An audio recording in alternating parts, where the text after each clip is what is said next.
Welcome everybody to my Weird Wednesday chess stream here on lichess and and on Twitch. We had a funny loss of memory there, but we are doing Weird Wednesday unusual opening stream here on lichess and Twitch. I'm a little bit suffering memory loss, no problem. So welcome everybody. We're going to be playing some 5 to 8 minute chess with a small increment. But unusual opening, so I'm going to go out of my way to play stuff that I don't normally play. Not total garbage openings, but unusual gambits and slightly offbeat stuff. That's the goal. And to try to have fun and play something we don't normally play, get into positions that I'm not really that familiar with, but are interesting and exciting, and something a little different from the normal stream. So I've already got 4 challenges. We've got, I think, Shansha, Gorkum Kurt, Shansha. Gorkum Kurt was first. I don't know. He actually lost his place in the line, I think. Gorkum Kurt, Hunt the King, Shansha. Then Gorkum Kurt, Shansha, Hunt the King, Silly Turtle. We've got 4 challenges and no chess 960 today because we're doing Weird Wednesday. The openings are already going to be relatively random. Welcome, Jeroen. I saw you here early, so good to have you. We're going to get started. International Master William Paschall, we're streaming from Budapest, Hungary. It's Weird Wednesday, unusual opening stream. I'm going to start with Gorkum Kurt. He's actually kind of like Shansha, around 2200 rating. Shansha doesn't have an established rating, but his old account was around 22. Gorkum Kurt also 22. So 2 strong players to start the stream. Then Hunt the King, Silly Turtle. You guys can use this time control 8-3. You can also challenge me to blitz like 5-3, 5-5 is fine. 6-7 minute challenges are okay. So we're gonna get started. Welcome everybody to the chat. Gorkum Kurt, I played an offhand game yesterday. I was white in a modern defense. No jokes this time. No jokes this time. Last week everybody trolled me and I had to play white every single game. Alright, so here's something that I was thinking about for a long time. For some reason, I don't know why, I played the St. George defense, right? And you would think that having played the St. George defense, I would play the Polish defense, but I didn't, you know, and I don't really know why, because it kind of makes sense, doesn't it? I mean, to play b5 here. If you're going to play e4, a6, then why on earth wouldn't it be okay to play d4, b5? There's even more options. You know, I haven't committed to a6, so I have slightly more aggressive options. I can play bishop b7 right away if I want to.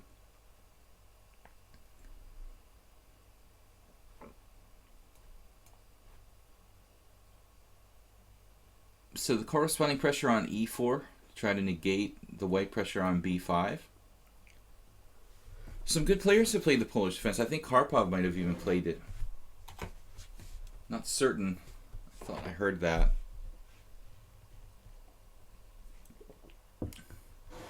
Actually, there's nothing wrong with this move by Gorkum Kurt. It's kind of a funny move to play knight f3. Knight f3, why not? Yeah, just allowing like bishop takes e4, knight c3, or bishop takes e4, bishop takes b5. I don't really know if there's any way white can be fancy here. Like bishop takes e4, knight c3, bishop takes f3, queen takes f3. I'm going to lose that pawn back. So it's not really any tricks. There's a variation like bishop takes e4, knight c3.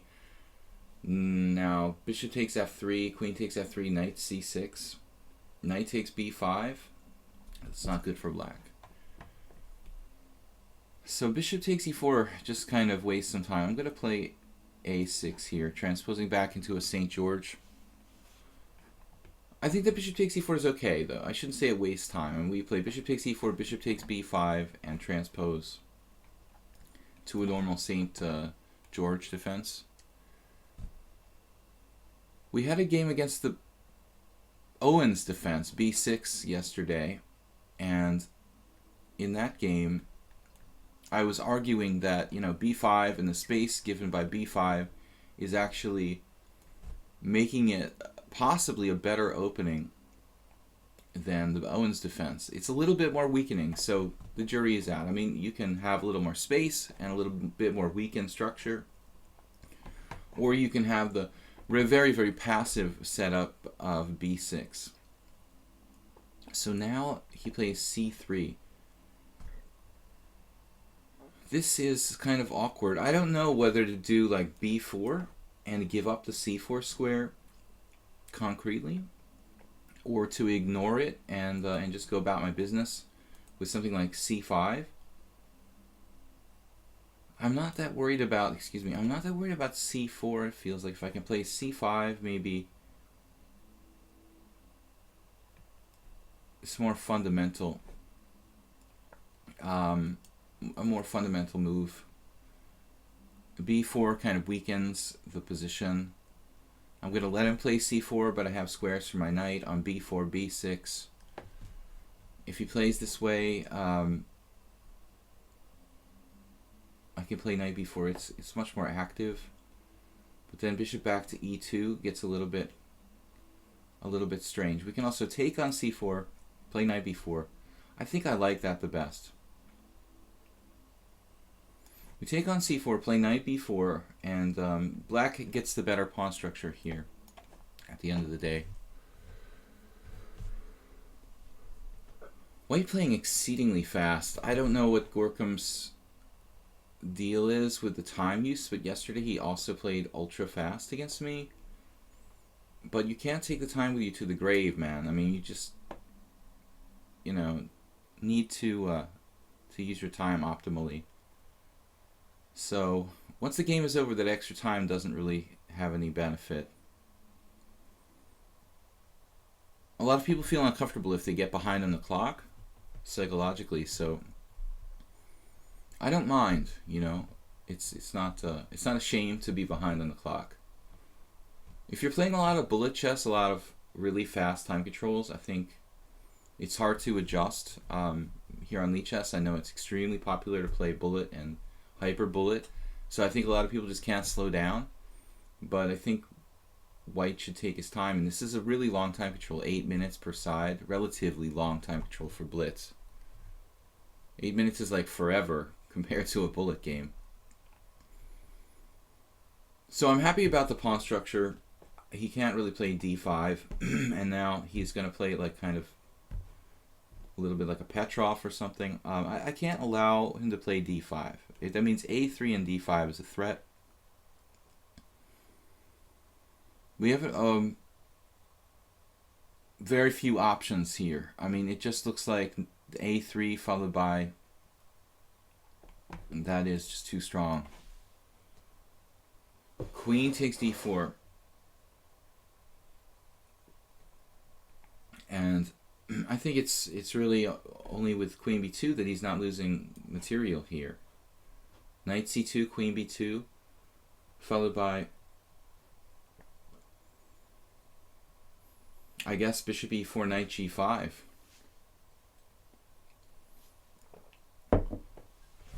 So that's too precarious for me, I think. Knight c2, queen b2, bishop e4, or even knight c3 there, actually. Should be good for white. So I can't go for this material win, but I am gaining time on his queen. And knight c6 should be good. There is an issue with my bishop being unprotected, so maybe this is not as good as you might think. Maybe I need to play a different way here.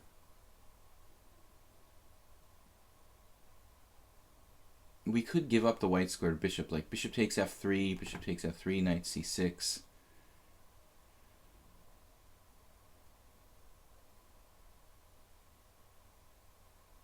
Playing for the dark squares. Then my knight on b4 is kind of trapped. I don't know. This is kind of awkward, but I feel like black should be okay here. He's got lateral movement, queen g4, queen f4. So I just need to move my queen to somewhere like c7. Looks like a very standard move. I don't know why I was thinking about queen c8, but queen c7 is clearly more natural. We could just develop, but I think queen c7. We're gonna go with that. Yeah, we could have this queen could actually protect later on. It puts pressure on e5. It's a very normal Sicilian kind of move. The position feels like a Sicilian. Protecting my bishop on c6. Threatening knight to c2.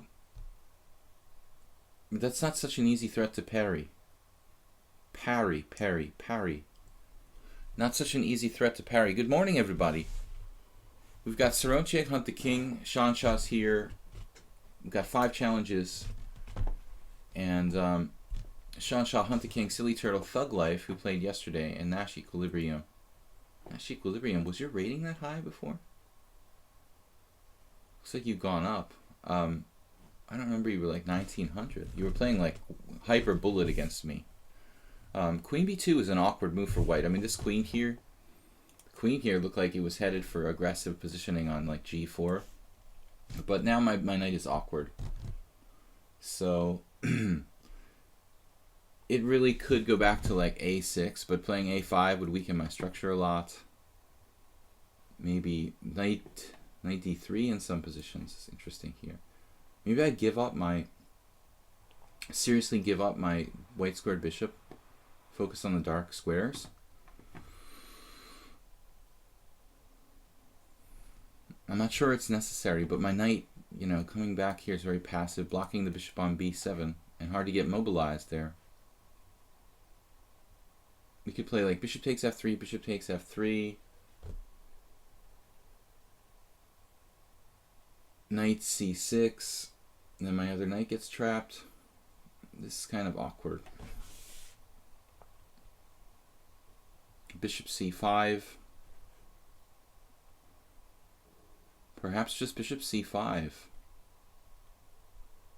Bring the knight back to c6. I'm kind of bottled up though. Bishop takes f3, knight c6. Rook d1, rook b8. Yeah, what's wrong with that variation? Take, knight c6. Rook d1, rook b8. Then my knight is sort of trapped. Shouldn't be a problem. Alright, this is debatable, but I'm down to 2 minutes and I really don't know what to do. Now I have the threat of knight d3. Also the threat of taking on e5. No, we don't have that. And my knight is in danger of getting trapped.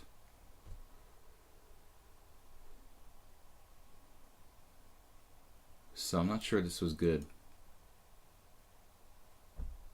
I'm not sure.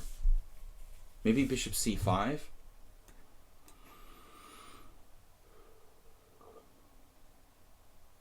Okay, this strange continuation now. Allowing me to play knight d3, followed by knight takes e5.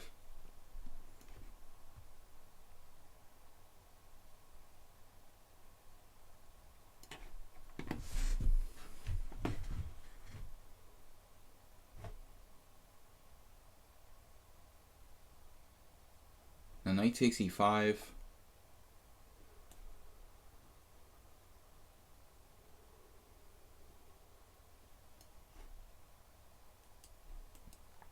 The queen is taking the knight's natural square on c3. I'm a pawn. I can develop with bishop b4, threatening knight takes f3 check. He takes here. So, kind of, my imagination, or did Gorkum Kurt play the, did he used to play the Mora Gambit? Because in a way, this position reminds me a little bit of that. Queen e5, anybody?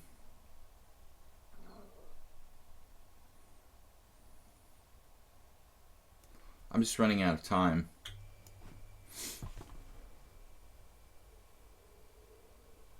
This seems pretty solid though. I've got to defend g7 and get castled. White has a little bit of compensation for the sacrificed pawn.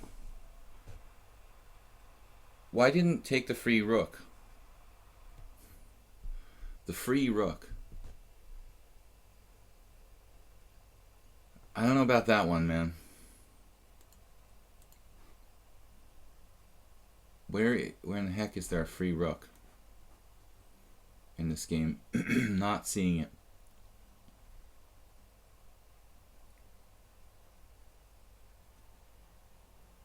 Trade off a dangerous piece here, or play bishop d6.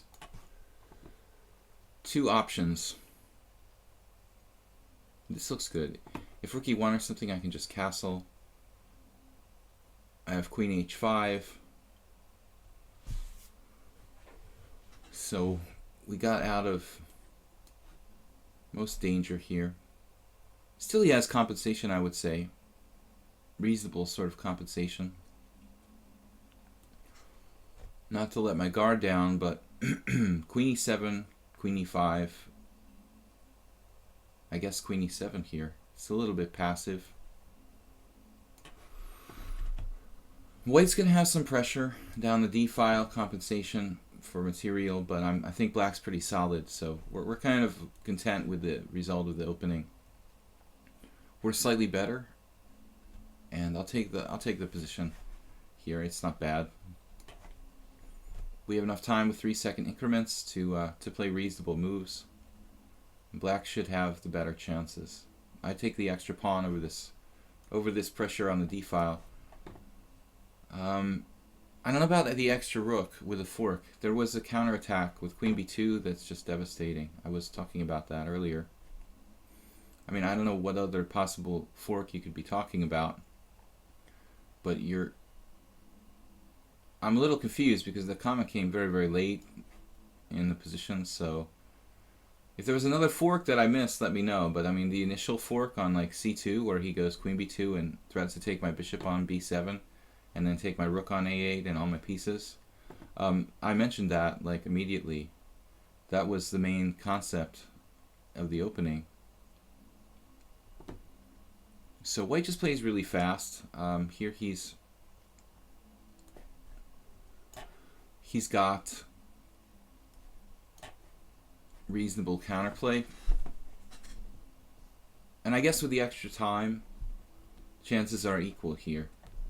Despite him being down a pawn, if we want to look at it based on pawn structure or whatever, chances are approximately equal. Now rook b8 actually looks okay.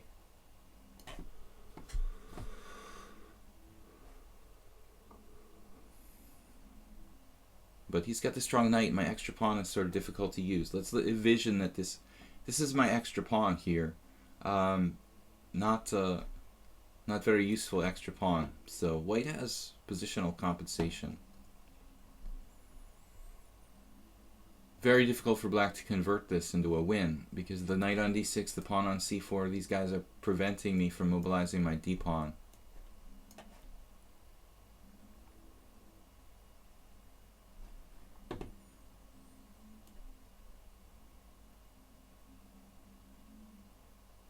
Totally tied up here.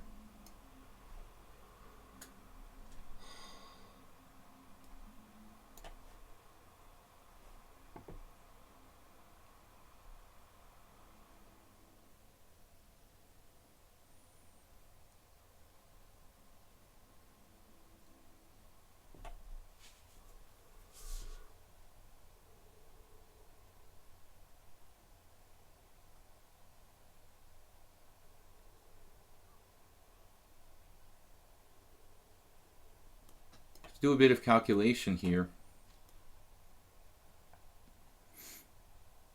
I have to sacrifice this pawn.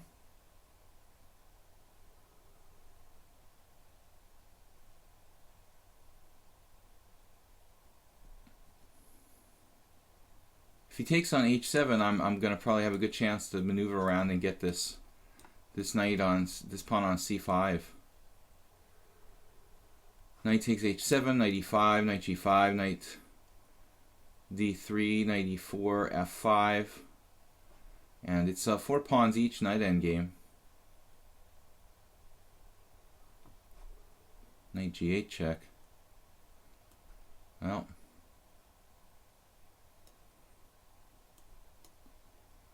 looks like a draw to me, man. I was trying to trick him into taking on h7. Sometimes I'll lie and say something like, you know, king e7.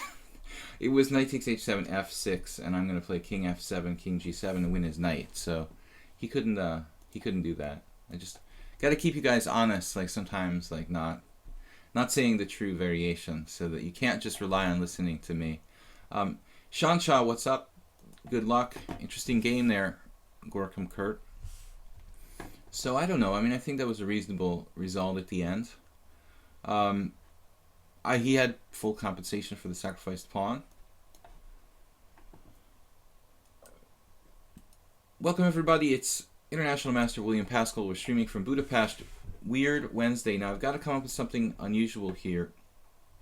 I played the English, but I need to play something.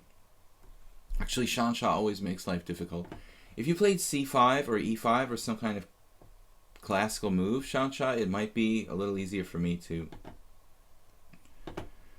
play something. All right, let's play d4 and get it back into kind of a mainline opening where it'll be easier for me to play an unusual line. In the English, actually, was a bad choice because in that it's hard for me to play unusual openings. Sean Shaw, you're welcome to play an unusual opening yourself. He's playing e6, so as solid as possible. Here, I'm not going to play something ridiculous like g4. Here, a couple moves that I could play that are kind of weird are a3, very early a3. But let's play f3. What can we try here? The bishop g5 is a variation. The Saruman attack or whatever. Let's try this. This is not a bad opening, but it's kind of unusual. One of my teammates played this on Sunday, and he played horribly. Very, very strange game, and lost an important game for my team here in the Budapest Team Championship. So, but anyway, I thought we'd try this bishop g5. It's an unusual move. Bishop b4 can't really work that well for black because we don't have to play knight c3 and transpose to a Nimzo. We can just play knight d2. And after something like bishop b4 check knight d2, I think white has a pretty good sort of improved Bogo Indian. A very good Bogo Indian with the bishops active on g5. So this isn't the most unusual opening, but it's not standard. I remember facing this for the first time, and I had no idea what to do with black, really. It kind of freaked me out. Not something that's covered very often in the chess opening literature. There's a surprising amount of games in the database with this line, though. I don't know really why. I mean, maybe sometimes it happens like people play the Trompowsky and then play d4, knight f6, bishop g5, and sometimes decide to play like c4 after e6 for some reason. That's one possibility. We get like an order of moves transposition. But we'll see what Sean Shaw does here. There's maybe like 4 different approaches for black that make sense to me. This is named, apparently, I didn't know this but until recently, but this is apparently named after Grandmaster Saruman, Yasser Saruman, the American Grandmaster who now lives in Jeroen's home country of the Netherlands. h6. h6 is a totally okay move.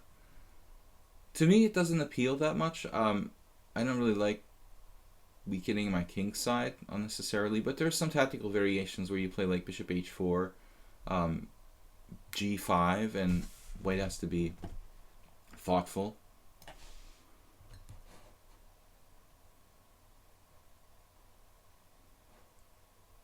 There are alternatives. I guess I could play bishop f4, but I'm never gonna take on f6. Seeing a handful of games where white actually took on f6 is absolutely ridiculous for white to give up his dark squared bishop in this kind of position. It's unusual that we have Sean Shaw thinking for so long in the opening. Usually he plays very, very quickly. A player he's I don't know, approximately 2,100 something FIDE, I would guess. He's got 9.5 to my 14, which is a very solid score. 9.5 to 14.5, I should say. Now b6, so it's kind of like a Queen's Indian. And if I play knight f3, you know, sometimes these pieces can get hit by like g5, g4. If I play knight c3, it looks like a Leningrad Nimzo, but he hasn't played bishop b4. I mean, knight c3 seems good. We have alternative moves like f3.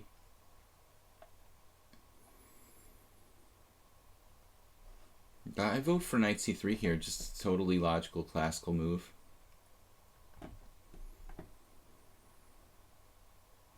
Bishop b7 now. I think I could play a3, stopping bishop b4.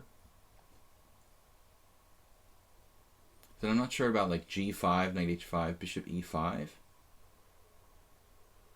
g5, bishop e3. g5, bishop g3, knight h5. If I can talk. g5, bishop g3, knight h5. That's what I'm trying to say.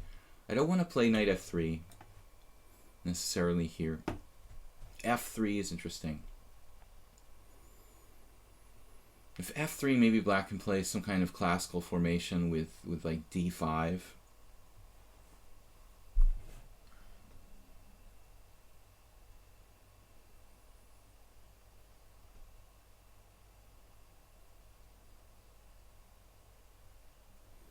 It could, you know, he could get a transposition to a kind of normal, somewhat normal variation of the Nimzo or Queen's Indian. I've decided to play a3. It's a little bit slow, this move a3. Becoming a kind of Petrosian Queen's Indian defense. I don't know if you want to go to the extreme of playing g5 there. No. Okay, this is like ultra solid. Bishop e7 for black. An extremely solid setup. We could have to do something about this bishop on the long diagonal to block the diagonal somehow. Knight f3 is okay. Just e3, queen c2. Now black played very solidly with bishop e7. This is a good move.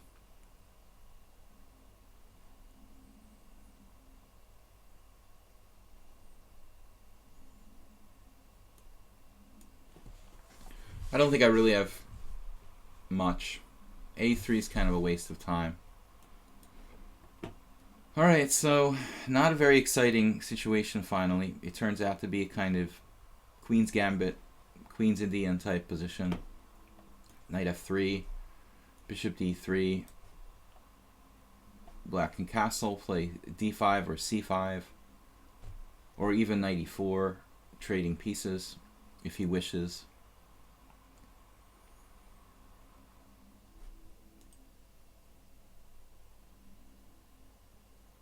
Yeah, seeking an unusual opening. I probably shouldn't have played c4 on move 1. Should play sharper. We'll play e4 next game. Try to play like a King's Gambit or something classical. Some kind of romantic classical opening next time. Now c5. Here is the question, you know, can I do d5?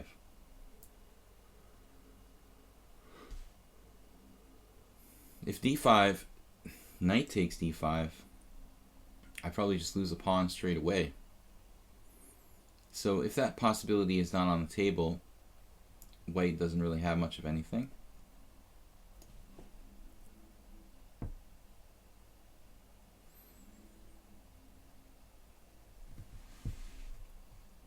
I don't like giving up the center with d takes c. Black could recapture either way, with the pawn or with the bishop. With a very solid game.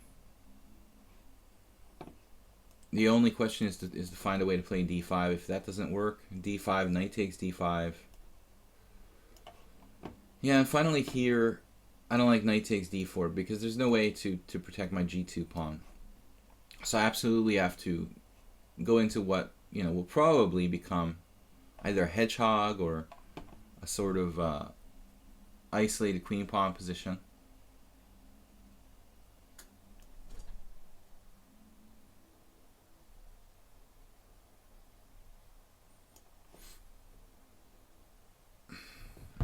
XX Crazy XX. What's up, guys? We are playing our unusual opening stream. Here it is, Wednesday, and I made the mistake of playing c4 on move 1, and it's been hard to get an unusual, weird opening, but I tried to play the Sarawan attack, or the so-called Sarawan attack, with bishop g5. Not an opening I honestly really have a lot of faith in for white.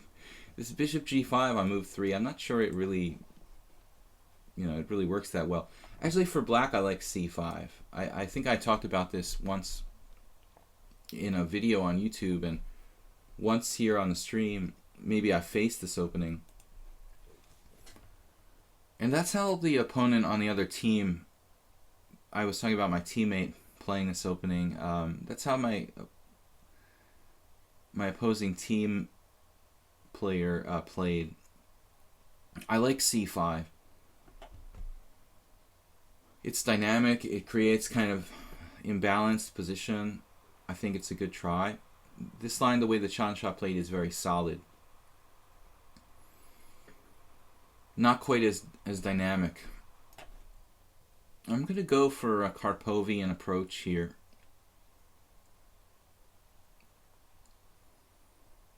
Create a kind of static structure where the knights are probably as good as the bishops. This is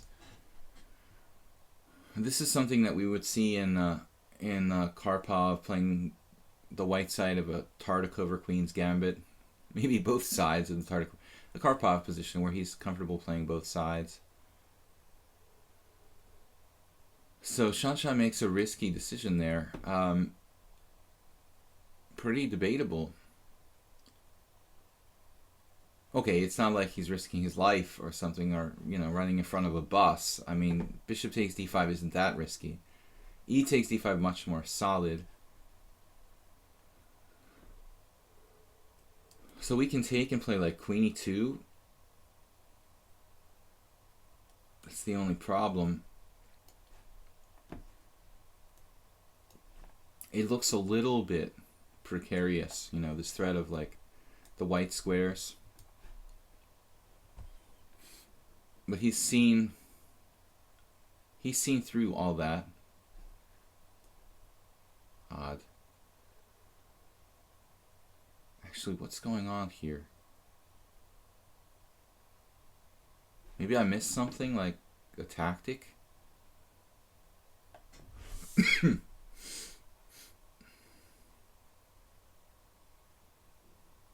I was counting on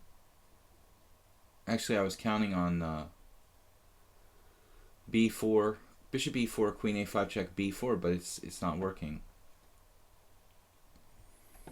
So it looks like black is okay here. I can castle.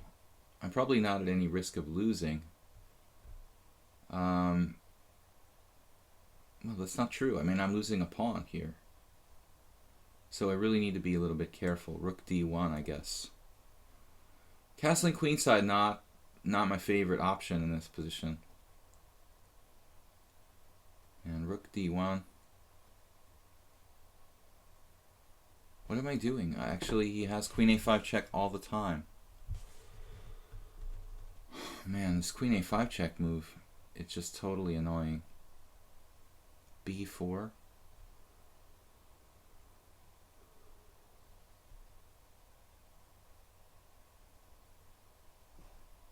Let's try it. This is a little bit interesting. We're getting kind of low on time, so I don't have a lot of options here. Looks like he has queen a5 check.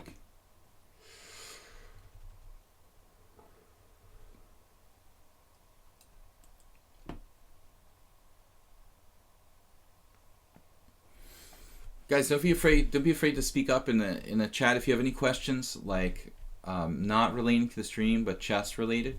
feel free to throw it out there in the discussion in the Twitch chat.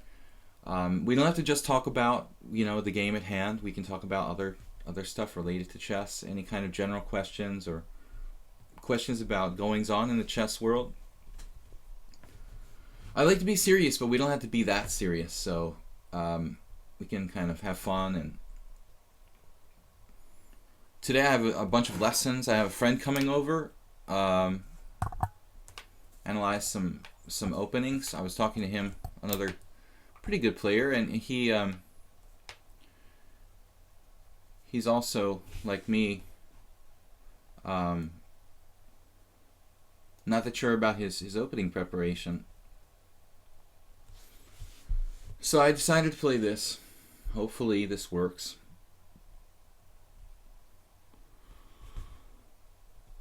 We're trying to win a piece here with Queen e4. Actually, I shouldn't have told him.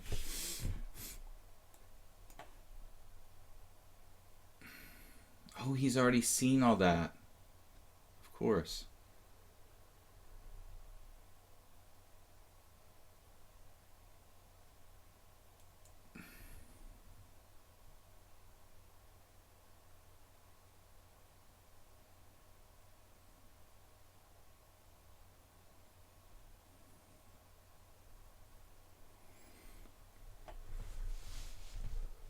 So it looks like we're just losing a pawn.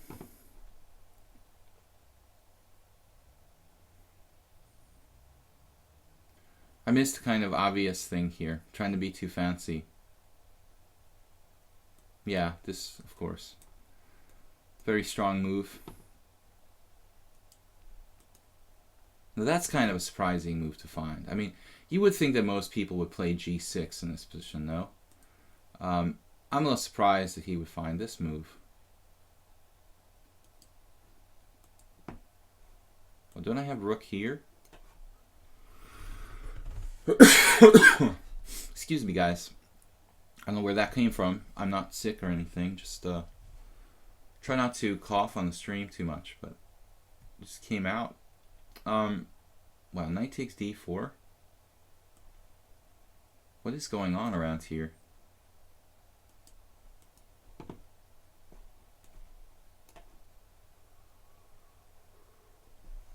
But doesn't Paschall lose a rook here?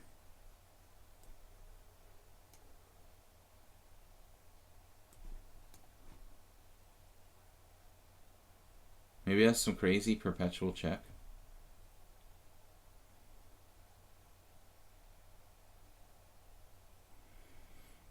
Yeah, I don't understand why he didn't just play g6.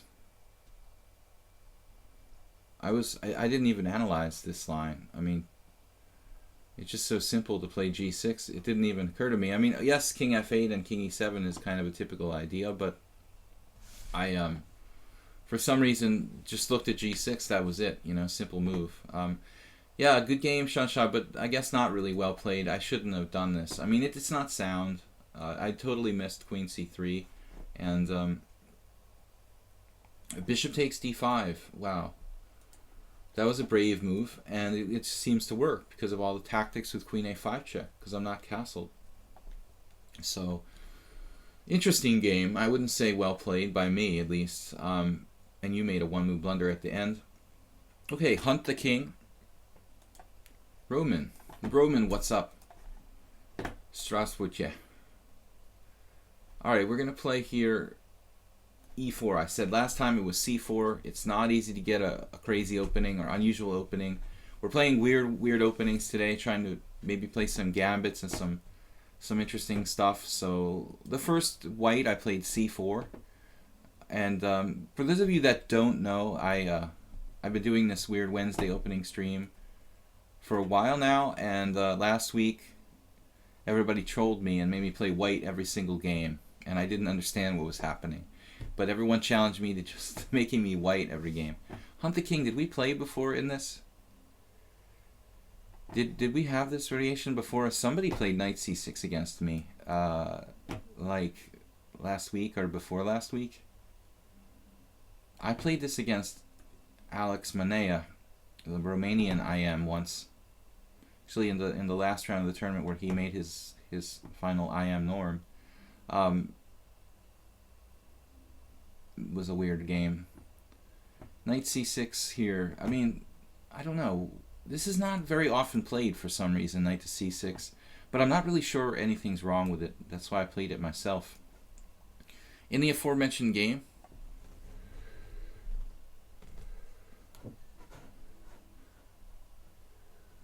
nie понимаю русский язык. D6 is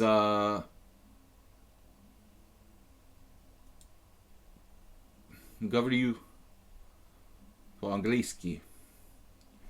D6 is solid, but it looks a little passive for black, blocking in the bishop on f8. I think we should just develop classically here. Maybe d4 is even possible. Even d4. Why not d4? Pawn takes, knight takes, actually. Seems like a reasonable try here. I think that most players would play maybe bishop c4, more in the spirit of the normal King's Gambit. Define Gambit, please. What does it mean? The Queen's Gambit or any kind of Gambit? Well, that's a good word to know because it's pretty commonly used in the English language, even outside of chess. A gambit is like a minor sacrifice, usually of a pawn, in the early part of the game. But I guess if the Webster's dictionary definition were to be used, it would be more general, like a minor sacrifice, or small or minor sacrifice in the early stages of a contest, you know. d4. So in chess, it's normally the gambit of a pawn is the most common. Knight takes d4, and we have a nice little center here. Did anybody? I guess Jeroen, you probably followed the matches there in Hugeveen, and Sokolov played a very strange game with black against Van Foreest, which I didn't understand at all, like a Philidor's defense. I don't know, man. I mean, it was like a really awful game. I'm just really paranoid by nature, but it almost felt like after winning the first game, Ivan Sokolov was just kind of giving the young guy a game to make him feel better or something. I don't know, man. It just looked awful. I have no idea what Sokolov was thinking. I've never been a fan of the Philidor's defense, but that game didn't make me a believer. Now bishop e3, c5, bishop e5 check. Okay, so I like this simple move. We can also try to keep the queen on the board. Maybe queen e3. I had a friend who once played Alexander Shabalov, and my friend was black in a Scotch, I think, or something like that. Was it?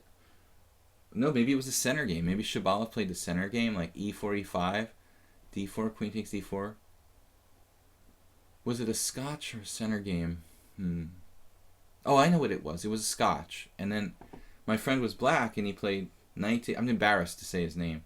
Knight takes d4, queen takes d4, queen f6 in the Scotch against a grandmaster of Shabalov's, quality. I mean, that's just ridiculous. And I think Shabalov just avoided the exchange of queens, something like queen e3.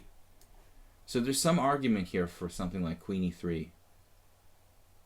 Maybe I really should keep the queens on the board in this position. I mean, this queen isn't that well placed on f6, so I think there's a real argument for that. Let's give it a try.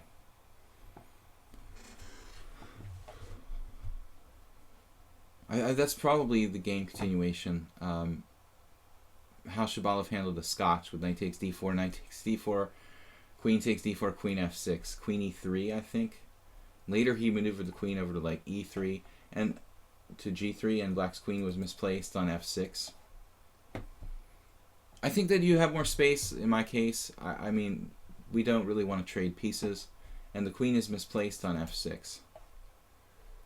It's a very unusual position. I mean, it doesn't even look like it was a king's gambit. I played f4, and now here after d6, I think maybe bishop b5, bishop c4, knight c3, but I played d4, which is okay, why not? I mean, this is a totally reasonable position. It looks more like a center game than a king's gambit.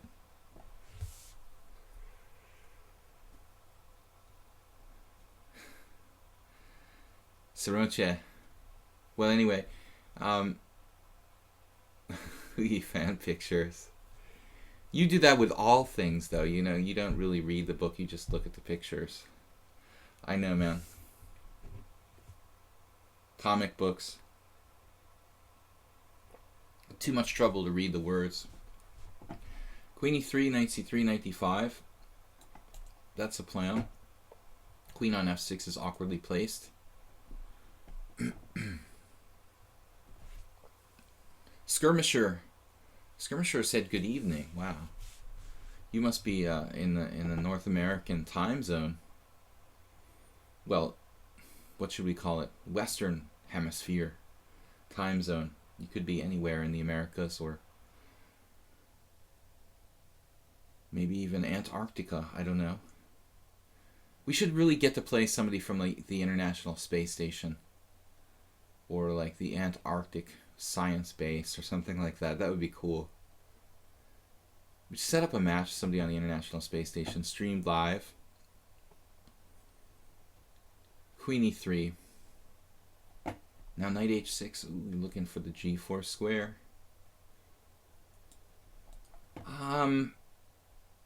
Interesting, but yeah, I think Nigel Short would like this for black. Knight c3, knight g4, queen g3. I like knight c3. We're just ignoring it. Just ignoring this.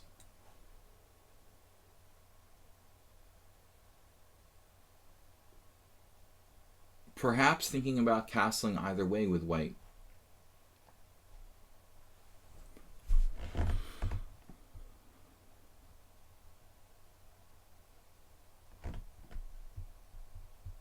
Montreal, Canada. That is the Western Hemisphere. 5 a.m. If it's 11 here, it's 5 there. That's right. Yeah, sometimes skirmishers, sometimes we get Western players. Yeah, it's amazing. Knight there just wins, doesn't it? Black never really got comfortable here in this position. Ignored my threat. We threw him off with a strange King's Gambit. You're up early or up late? This is my weird opening stream. We played the King's Gambit, but Black played a very unusual variation with knight c6. That line, actually, I always kind of wonder why it's not more like explored theoretically. Because I don't see anything wrong with playing knight c6 against the King's Gambit. I mean, it seems like a kind of reasonable move. Just a kind of another reasonable way of declining the King's Gambit. But other moves like bishop c5 is far more popular on move 2 of the decline King's Gambit choices. But I'm not a King's Gambit expert, as you all know. I'm just doing this for fun. But I want to learn something from it at the same time. Yeah, it's much easier if you're like Pi Standards to be to be watching from Seattle, Washington, where it's 2 p.m. That's not bad. That's not bad. I don't mind staying up till 2 a.m. to watch a stream now and then. 2 a.m. you can handle. 5 a.m. is like, wow, there goes the whole next day. If you have to sleep until like midday or something. I would have to sleep until midday if I stayed up till 5. Close to the Chessbra apartment. Wow. Alright. Not a good experiment, Hunt the King. Why queen f6 though? I think I'm glad I almost like reflexively like allowed him to trade queens, but then I was like, what are you doing? Wait a minute, self. Why let this person trade queens when he has less space? Queen f6 is a bad move. Let's stick with our fundamental principles. Silly turtle, now I'm white again. So, weird opening stream. Let's play b4. We've already had a b5 Polish, but I wanted to get a b4 in. I don't think I've ever played b4 with white on the Weird Wednesday stream, and we just played e4. But I'm going to play a little sharper here. Not like a3. I'm going to dispense with a3. In a very interesting book I have, Grandmaster, the legendary, the eccentric and legendary Andras Dorian. I have a collection of his recommendations against, like, playing black against unusual openings, which is it's a really interesting, a lot of interesting ideas. Dorian actually has a lot of analysis against b4. It's amazing. He devotes like an entire big chunk of analysis to a lot of very concrete lines. This is a guy who he spent a lot of time thinking about how to play against one b4, which is not really typical for a 2600 former world candidate. Now after d6 though, there's not a lot white can do to really get like an open game or something sharp. d6 is a very solid choice. Dorian prefers bishop takes b4, and I know quite a few strong players who swear by this as well. You know, I think there's something to be said for this. Bishop takes b4, bishop takes e5, knight f6, knight f3, and then it's interesting that maybe knight c6, which is the reflexive move, isn't necessarily best. Maybe just leave knight c6 back and castle and play rook e8. And Dorian has a lot of really cool ideas. So Silly Turtle plays a sort of solid formation with d6, and it's becoming an English opening basically. I think that I need to do c4 to really get my fair share of the center in this type of position.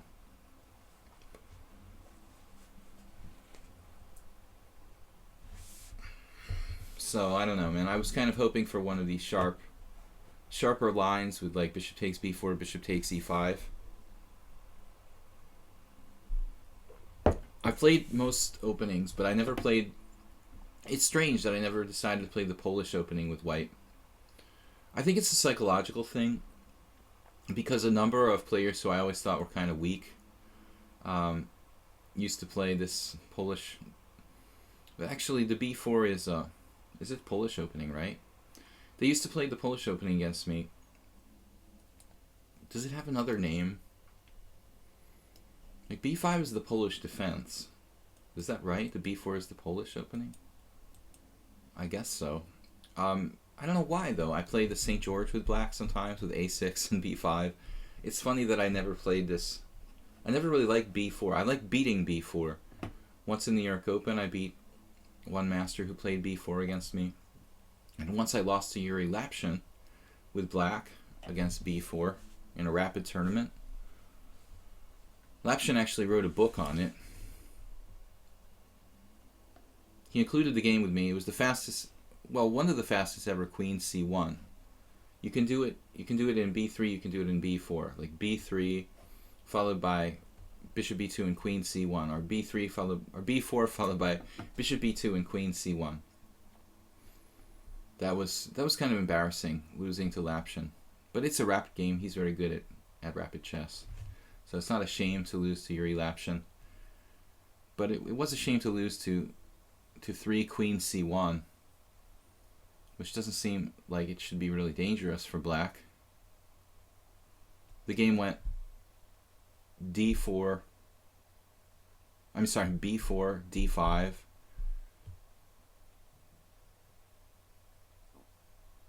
bishop b2, bishop g4, and then queen c1. Yeah. The other time I faced, I've actually played interesting lines. The other time I faced b4, I played another unusual line against it. b4, d5, and then after bishop b2, I played c6. This is another line that was recommended by some people, but I'm not sure it's that good. The idea is like c6 and queen b6 to attack the pawn on b4. But in retrospect, I'm not really certain. It's a very good variation. Here, I don't know. If I play d4, e4, knight e2, de2, fe2, whatever, black should be able to kind of cement the d5, e4 pawn chain with c6. So normally when I'm white, I like to get a little more flexibility in my pawn structure than just go ahead and play d4, allowing e4. Like, I don't normally play this opening, but if I were to play it, I would be playing it with black usually, like with a tempo less. But black is played very passively here with, like, you know, d6 and bishop e7. This is a very passive setup. I mean, it's much more aggressive to do what Adorian tries to do. One of his alternative lines is d6 with the idea of g6 and bishop g7 to try to set up a kind of King's Indian for black. I think that's much more aggressive. But having said that, I don't know what the best is here for white. Just play kind of flexible setup. Have I ever played a blind chess game? Yeah, of course. I'm not like Timur Gariev by any stretch of the imagination. It's kind of something that you have to it's something that you have to practice, in my opinion. You know, I mean, some people are experts, you know, but I don't think that George Koltanowski was like born a chess blindfold expert, and you know, nor was like Timur Gariev or whatever. They had to practice. These guys are like specializing in doing that, you know. But the average grandmaster, you know, even international master and even like regular master can probably play blindfold chess. I think, you know, anybody who's capable of getting to like around 2200 should be able to play a competent blindfold chess game. But you do need to practice. The most I ever played was like 4 or 5 games. I think once at the Boylston Chess Club, I gave a blindfold simul where I did like five players. I played 5 or 6 players blindfolded. That's a lot for me. I played fairly strong players. They were like A player, 1900 experts. There were a few experts and what you might call candidate masters, but more like an American strength candidate master, not like the new FIDE candidate master, which is like 2200 FIDE. But they weren't potzers, you know. These guys I played in my blindfold simul. This is going back like 20 years ago. I played them 5 or 6, I don't remember, 4, 5, 6 players, and it was, I think I had like +1 or something. I mean, not a great score, but maybe I won like 2 games, lost 1, and had 3 draws or something like that. But I can't really remember exactly. But I think I had to, you know, practice a bit, you know. I couldn't just, I could do it now, but I don't think I would do really well. At the time, maybe I was practicing doing that a bit. But I mean, like 1 blindfold game or 2 blindfold games is pretty easy, you know, and you can play pretty strong. If you look at the games from the Monaco, the games every year they have this, or they used to. I don't know if it still exists. Do you know? You have to ask Giroux and Piquet if they still have the blindfold and rapid tournament in Monaco. The games were pretty high quality very often. I mean, sometimes somebody would drop a piece. It's just like unavoidable. But for the most part, these games between these top grandmasters, when they played in the Monaco blindfold tournament, were quite strong. I mean, any of the games, like, it was hard to differentiate between, like, I wouldn't even be able to tell the difference between, you know, Karpov playing rapid chess or Karpov playing blindfold. You know, they're pretty strong either way. Now d4 starts to become kind of an interesting possibility here. because it's harder for him to support the pawn on e4 if he decides to play e4. I don't think I have to play d4 by any stretch of the imagination, but I think in this position it's pretty reasonable.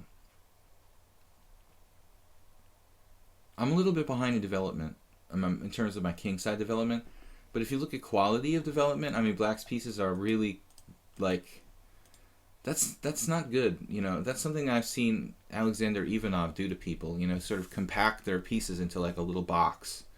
And that means that your pieces aren't really coordinated very well. You know, the black pieces are hemmed in a little quadrant, you know, 3x3 box here, and so they're not really coordinating like effectively. So development is better for black, you know, in terms of quantity, but the quality of his development here isn't great. So I feel like white is good, slightly favorable, maybe equal, but I prefer white. The bishop on e6 is immobile. I have like knight f5, and most importantly, I made him give up his strong point on e5. So that's a serious strategic advantage. Okay, now this is critical. Probably I should take his bishop on e6, but it's not a no-brainer. No, need to give consideration to other possibilities here. Knight b5, knight f5, but I think the white squared bishop is a valuable piece. So I am a little concerned about the f file, black having some counterplay there. Knight g4 may be a threat. However, I could play bishop d3, pinning him down, tying him down to h7. On the other hand, if I play bishop d3, black has knight e5, which is awkward. I would probably have to take that and then play a kind of positional game, but I prefer to just hold on to the bishop pair. Knight d2, knight g4. A little bit worried about that. I'm just a little bit concerned about that.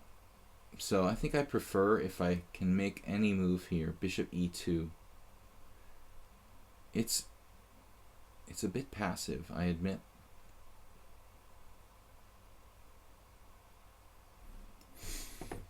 Black might have some tactical possibilities. Again, I said he's slightly ahead in development, but it's quantity versus quality. I'm just looking at a concrete line now. Alright, running out of time. Pretty good in all white games. I thought you were going to troll me and make me play every single game as black. I mean, I said don't do that. But yeah, Weird Wednesday. We've had a couple of interesting games, but only 3 or 4 games so far. One King's Gambit where Hunt the King lost quickly, but it was King's Gambit declined, so that was kind of a letdown. A couple of Polish type openings. I played the Polish defense. That game was against Gorkum Kurt, was a good game, I thought. So Silly Turtle finds this line, which I thought is interesting. Now I could just sack a pawn here. I mean, but how do you want to sack it? How do you want to sack it? We are a little bit behind development, but I've got this beautiful bishop pair that's very, very strong. Both these pieces look good. And I'm ready to castle. I'm ready to finish my development. Black has a static weakness on e6. b7 could be weak. The white squares, black can't defend the white squares that well because he doesn't have a white squared bishop. He or she, I guess. I assume everybody's a guy because 90% of chess players seem to be guys, but I should say he or she. Want to be diplomatic. Yeah, so found it. Maybe c5 here. I hate to do this, though. I hate to play c5. I really, really do. And actually, you could undermine it.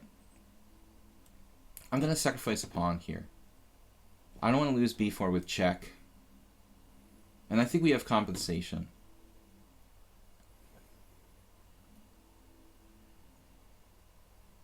I don't think there's any argument that white has compensation for this pawn. I was about to lose on time, so I decided to just do it. c5, it's just not very dynamic. You know, I can save my pawn, but it just closes everything up.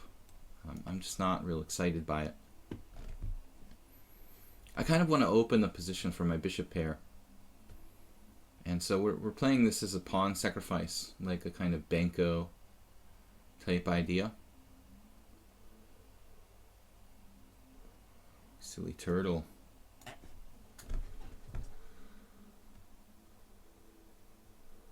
Knight takes d5. Man, this is a bad move by me, queen b3. I didn't really adjust to the situation, honestly. After knight takes d5 was not an expected move. I mean, I totally expect pawn takes pawn there. So with 30 seconds, I sort of panicked and played queen b3, which is a silly move. Maybe not that bad, but not the most appropriate move to this position. I don't think this move is necessary.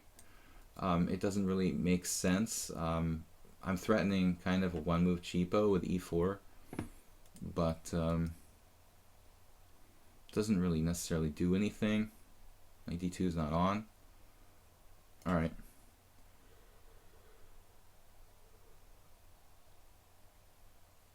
Silly turtle.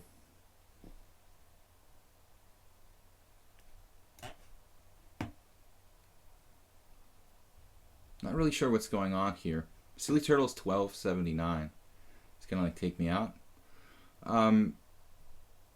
Position is pretty marginal.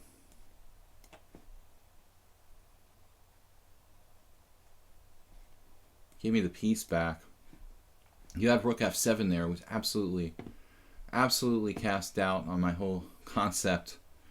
Man, why did I take on a7 now? Rook takes a7, going a pawn up. Now, Silly Turtle and I have made a series of bad moves, starting with my queen move originally, I think. The original queen move, queen c4, it was completely random, and I think that's where the time pressure started setting in for both of us. Then I lose a piece shortly thereafter, and I have this combination.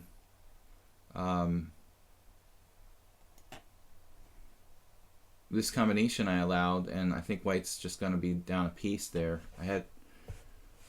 He allowed queen takes d7, but he had rook f7, and then like if bishop c4, he could have defended, I thought, somehow. It's just an atrocity. The end of this game was an atrocity that I want to forget. I want to forget for both sides, honestly.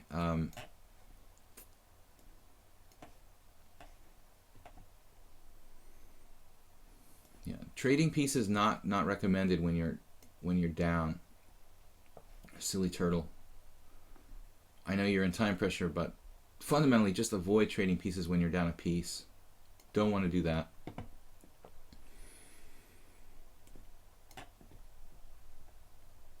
We have a plan. No, that's not going to happen. There's a back rank weakness. You're not allowed to play that.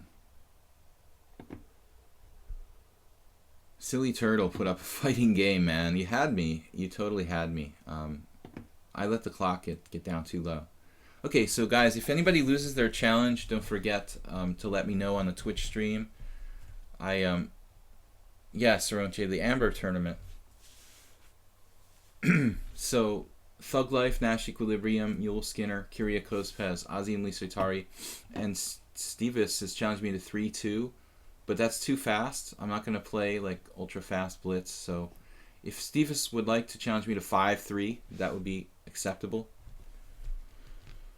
Guys, I'm International Master William Paschall. We're streaming from Budapest, Hungary. It's my Weird Wednesday stream where I play unusual openings. I'm starting to get white every game again now. That's not necessary. Guys, let me play some games with black. I also have a YouTube channel if you'd like to see my uploads of my streams and other videos I've created.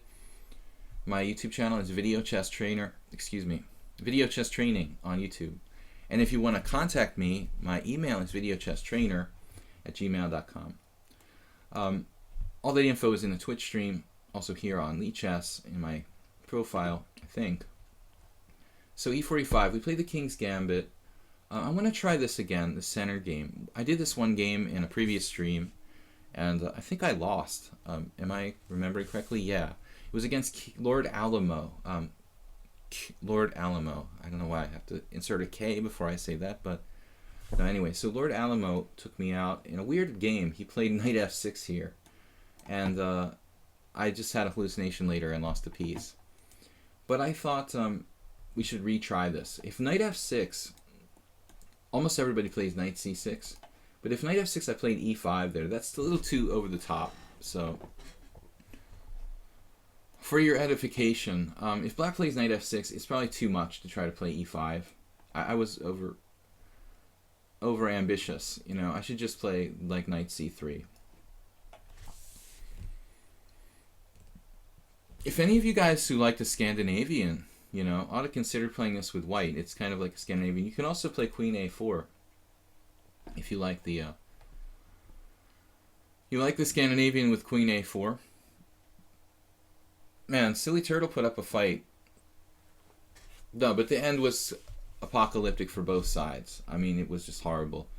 The critical moment was when I dropped a piece, you know, and I have this capture on e6 with check.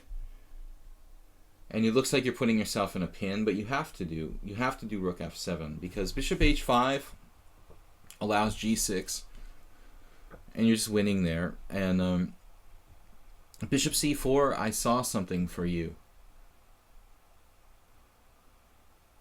And the problem with bishop c4 is I guess you can just play rook on 8 f8, and I can't play queen takes d7 because your queen is on my c4 bishop. So you just take my c4 bishop. So I think you just remain a piece up. Maybe, I guess there's a way I can probably win an exchange back, but it shouldn't really be sufficient. So the center game, not often seen.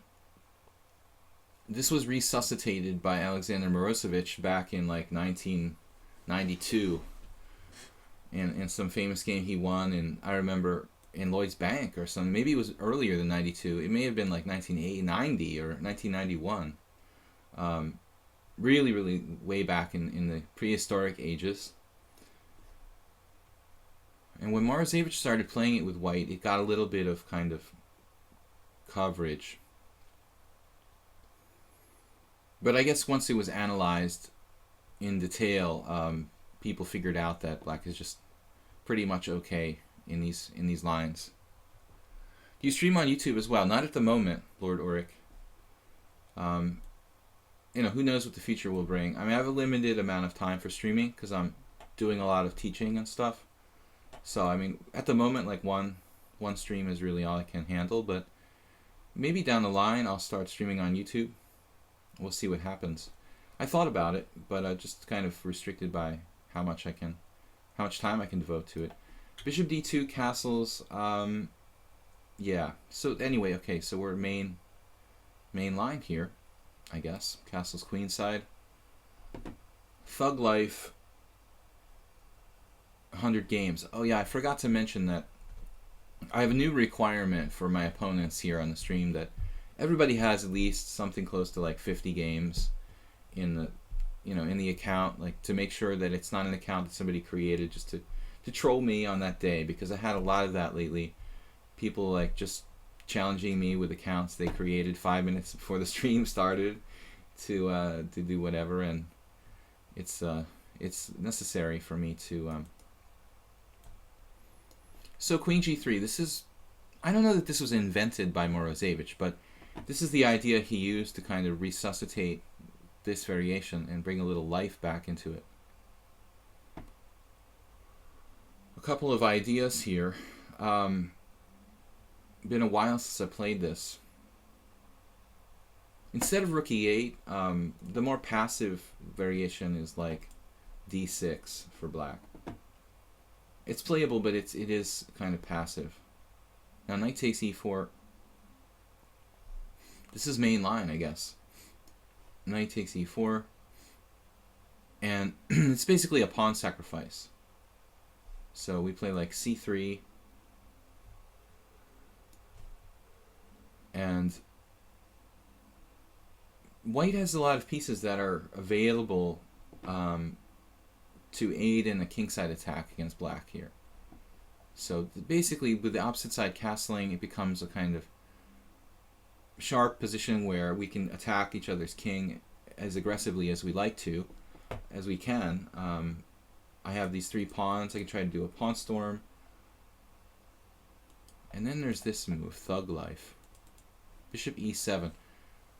I don't remember if bishop e7 or bishop f8. I think bishop d6 is a move as well.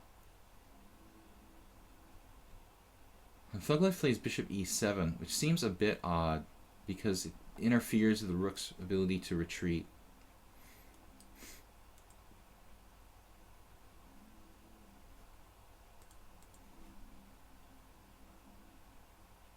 So bishop d3.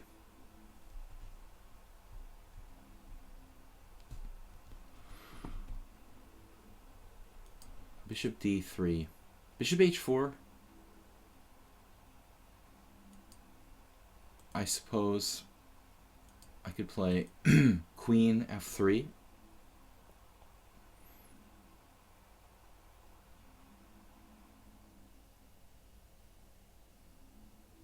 So I have f3. That allows bishop h4, and my queen is in a bit of an awkward spot.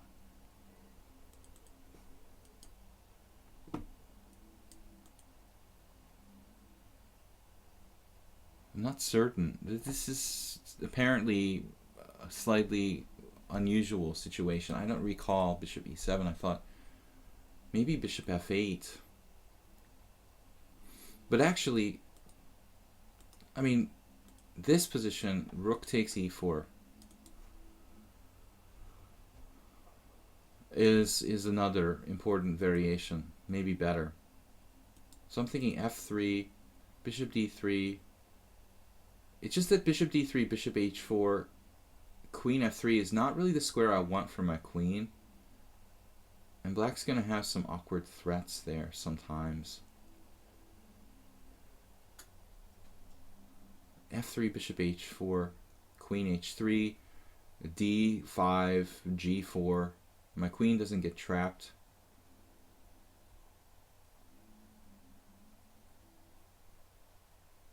But I'm not really sure if that's a good position for me.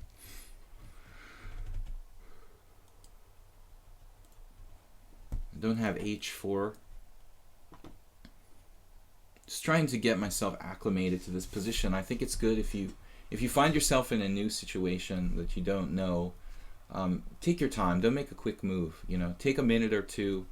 That's the most I can afford here. Is probably 2 minutes. But spend a good chunk of time on one position and kind of get yourself set. You know, to understanding basically what's going on in a certain situation. A base position. You know. f4 is interesting. There's sort of little voice inside my head kind of saying, what about f4? What about f4? Maybe somewhere deep down in my subconscious I've seen the move f4.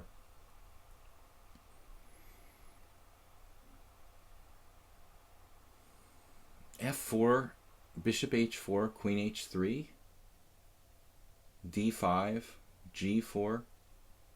I was looking at some crazy stuff like h5 there.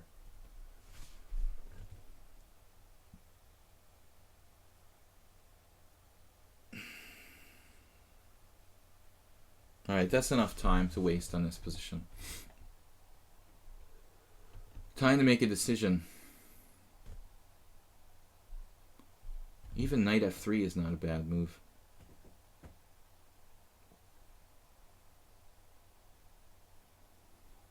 Enough time to waste on this position. f4.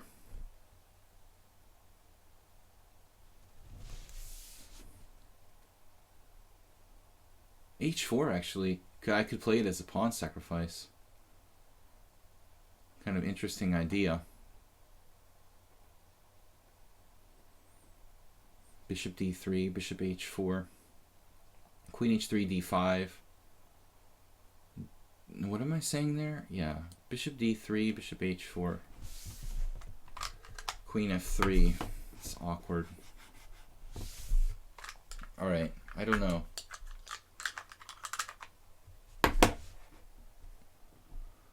Okay, let's try to play something safe.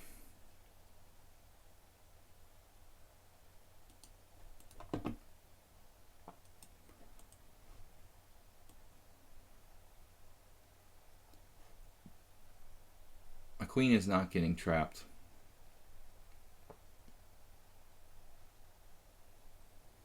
Wasted a lot of time here.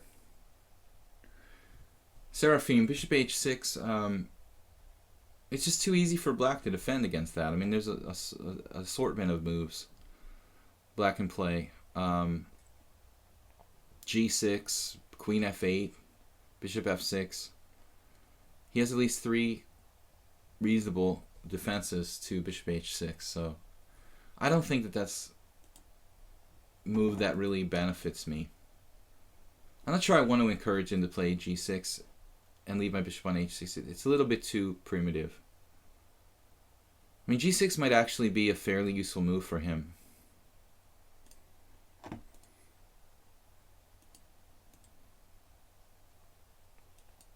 So I'm just figuring like bishop h4 in that position. Now bishop d3, knight e5.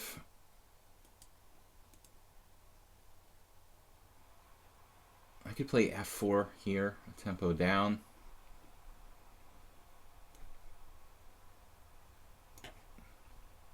Actually, we have a lot of possibilities.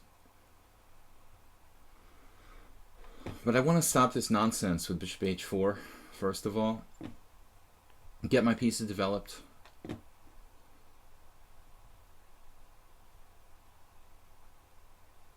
I'm not sure about the bishop where it belongs, d3 or c4. We could also develop simply with knight e2, knight f4 here. I mean, I think I need to just acclimate to the position and just forget about trying to remember. I mean, this is a new position. This isn't theory. Somebody made a mistake. I don't know if it's him or me. I'm starting to like my game, though. I think rook e6 was a little passive. That's the problem with the bishop. You know, I was concerned about bishop h4, but after queen h3, d5, g4, I'm not really sure what's going on. It's kind of an odd position with his bishop on h4, but it sort of blocks my way. Knight e2 or knight h3. Knight h3 hangs that, so we have to go knight e2. Can't afford to hang my h4 pawn.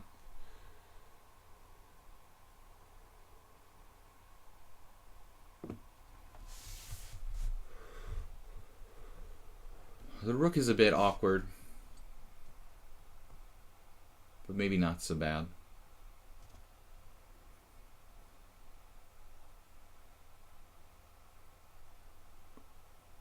Could play bishop d6, queen f2.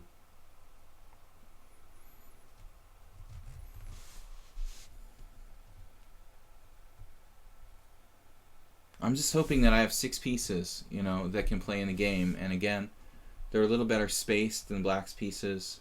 These pieces, again, we have kind of like 5 pieces in a small 3x3 quadrant. Very difficult. They're kind of getting in each other's way. So that's a perspective on the coordination, you know, of the opponent's pieces. And very important, very important concept. I could have played bishop f4 there, but I don't really want to trade pieces. And knight f4 led to rook f6, which leaves me in a very nasty pin. So I just by default think queen f2 is probably the best move. And this is kind of a passive response from black. Now knight f4. Is he threatening bishop f5, developing a piece here? This gives black a little more coordination. He gets out of the way of these other pieces, but we have a little bit of attack on the king side to compensate for the pawn we sacrificed. Kind of like a Sicilian sort of king side attack for white. I'm not really sure white has enough for the pawn in this situation.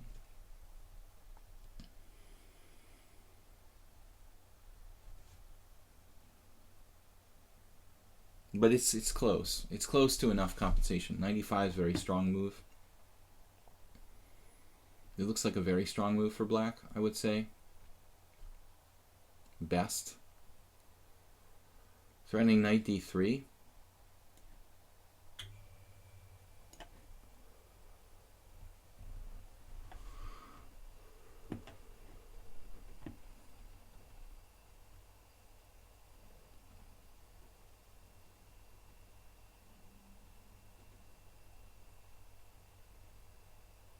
Thug Life, pretty impressive play, I think, you know, for somebody who's 1700 and not encountering this kind of variation very often. He really handled this in a very, it handled it in a very professional way. A little awkward at first with the rook, but Queen d7, I would prefer f6. It gains more time, but I guess Queen d7 is okay. Although I have rook takes d5 here. What's the deal? With rook takes d5, not really sure. I'm just going to continue trying to attack, not grab pawns. I wasn't sure about rook takes d5, queen c6, honestly.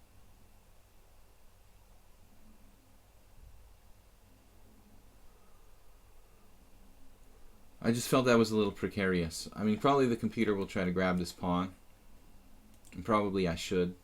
But I thought this was a more practical try with h5. Just trying to attack on the king side. But in retrospect, I should play this if it's at all possible to do that.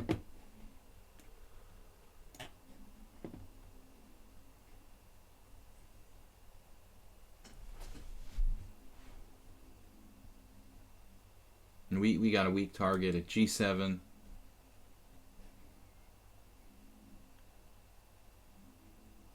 Running out of time here. Alright, we are running out of time. Some vague tactical threats for white.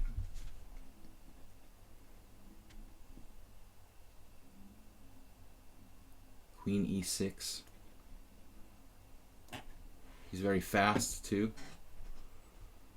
Queen e6, interesting move.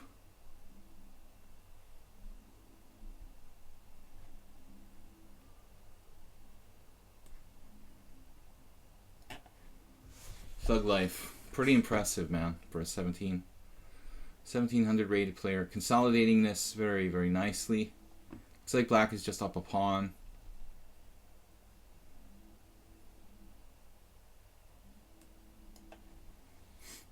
I really need to overprotect this g4.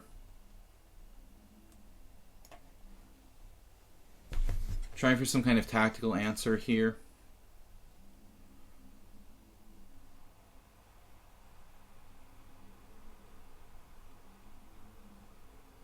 We got at least some coordination. I just sacrificed a piece. I thought I had something. Wow. Just cold-bloodedly took it. Man, that was not really expected. So, I don't know, man. I mean, I didn't think he would actually take on f5. It looks kind of dangerous. Wow, I just thought it was kind of a bluff, honestly. Knight f5, bishop f8. Knight f5, bishop f8, and you know, there's no clear threat. I'm going to play knight g7, but I think you can just continue, you know. I don't have a way to break through. I think taking on f5 is your only really your only really bad move in this whole game. I mean, g takes f5, it looks very dangerous. Obviously, rook g7, triple on the g file. I don't know, you know, maybe it's not working, but you don't have queen h5 because of f4, and that's a huge problem. You know, if you had queen h5 available, I would think maybe black could defend, but I don't know. Very tough game. Nash equilibrium. Okay, we started to play white every game again. The joke is over. With white against Nash equilibrium, I'm going to try to play e4 again, but something different. Skirmisher asked, do male chess players play female chess players differently? Maybe more aggressively toward the female player.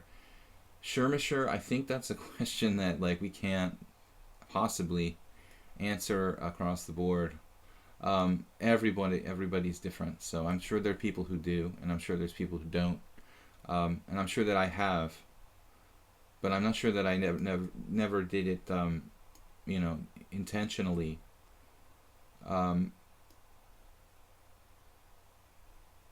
Yeah, Nash Equilibrium plays bullet chess in 8 minutes. Let's play something a bit unusual here. Maybe, I saw this recently, h3. Kamsky had done this. He played f5. Okay, that's random. This is about as random as you can get. And honestly here, I think that I would make a mistake taking on f5. Okay, maybe it's not bad. Okay, we can do either takes or e5. Don't play passively here. Even this might not be bad. e5 is interesting. Kind of Nimzovician approach. Short is playing Hu Yifan.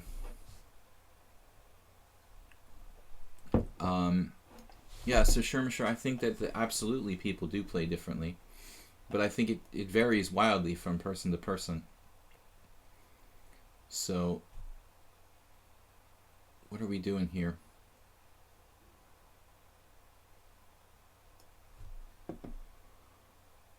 Nash Equilibrium, why do you have to make instantaneous moves, dude? Queen d5, queen h5 check, g6, knight takes g6, queen takes g2, loses a queen, knight takes g6, pawn takes g6, queen takes h8, queen takes g2. Some sort of compensation. I think I prefer the solid, I was going to say the solid approach here, but there is no solid approach. I probably have to go back or sacrifice a pawn or something. If you hadn't played f5, your position would be great. But you have played f5. I've also played the weak move h3, but it's not as weakening as f5.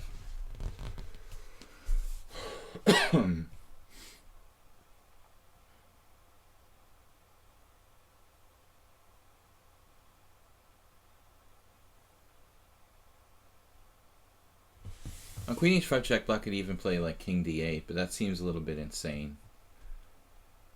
Pretty dubious type of idea. Bishop takes c6. I mean, I don't really want to sacrifice any material here. I don't think I can justify that. Queen g2 or queen e2, queen takes g2, and I don't have a move. There is queen h5 check just for the sake of weakening its position. Queen h5 check, g6, knight takes g6. Knight f6, knight f4 check, knight takes h5, and knight takes d5 should be good for me.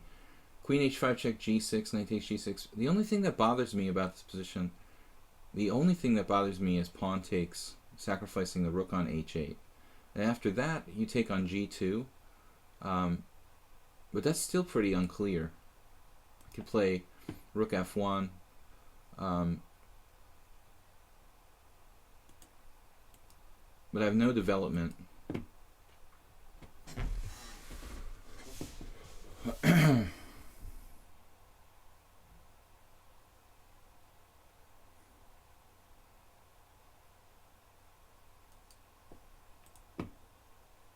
Bishop takes c6 check, b takes c, knight f3. In e5.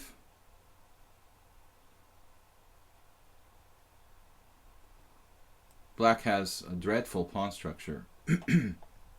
So I think this is the safest. This is a horrific move, queen e6 check. I don't think, maybe not horrific. Okay, I'm exaggerating a little bit. Maybe it's not that bad. I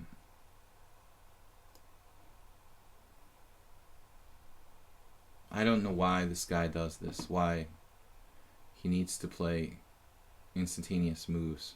It's a strange thing to do. So, knight c3, developing a piece.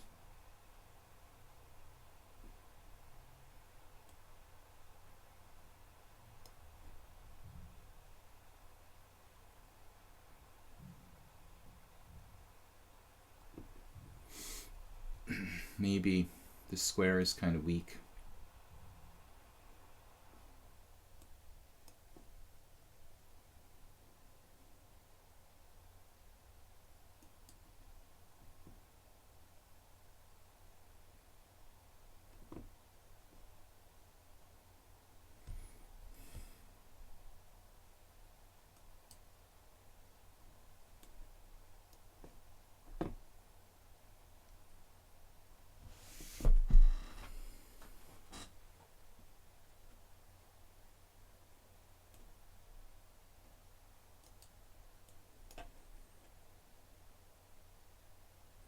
I don't remember Nash Equilibrium having such a high rating of 1900. Wow.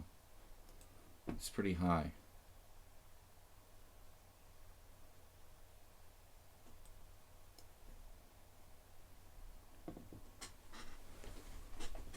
I don't really like Black's position here at this point.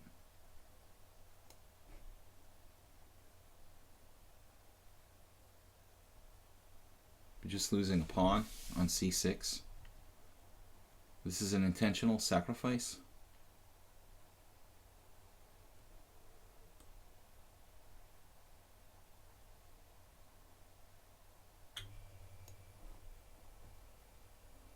I mean, I have plenty of time. I only need like 1 minute.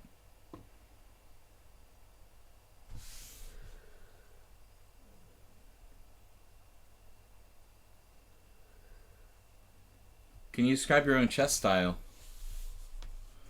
Positional, gamer, defensive, universal, sir. I think that's what makes me hard to play against. I'm not that easy to. I'm not that easy to pin down, you know. So now Nash Equilibrium just dropped his pieces. Strange game. All right. Interesting opening though. Probably not bad for Black, but he needs to be using his time and playing thoughtfully there. So I'm kind of like flexible and universal. I don't think that I'm clearly positional or clearly tactically oriented. It makes you very easy to play against if you have this kind of one-dimensional style. If I play a player who's tactically, I can play like ultra positionally. If I play someone who's a very strategic player, I can try to play an open game and play tactically. So I have more than one style if you want to look at it like that. Bishop g4. I saw a really nice game Wojtaszek played, the Polish grandmaster, in I think the Bundesliga now in this last week. Speaking of Poland, where is Scheveningen?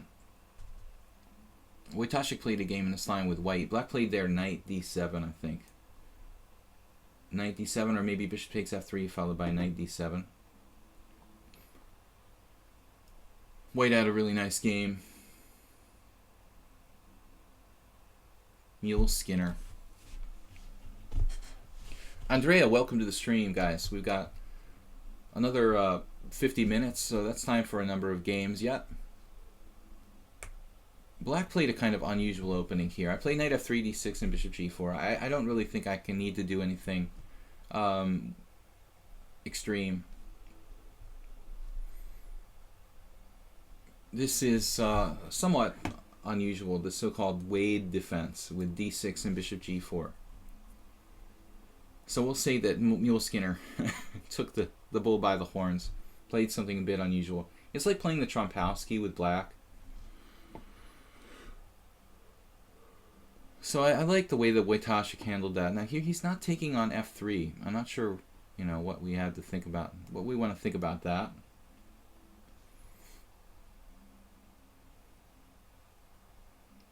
Mule Skinner, I don't know who this person is.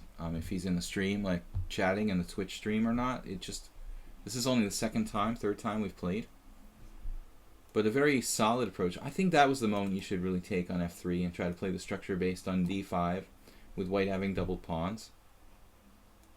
But okay, it's not forced. Otherwise, I don't really understand, It just seems like white has slight space advantage.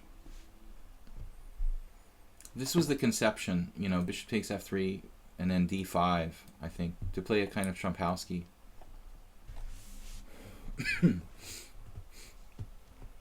Crusader of Hope, time for me to go again. I got sick yesterday in addition to losing my over-the-board game. So now d5, and I guess I can play queen b3.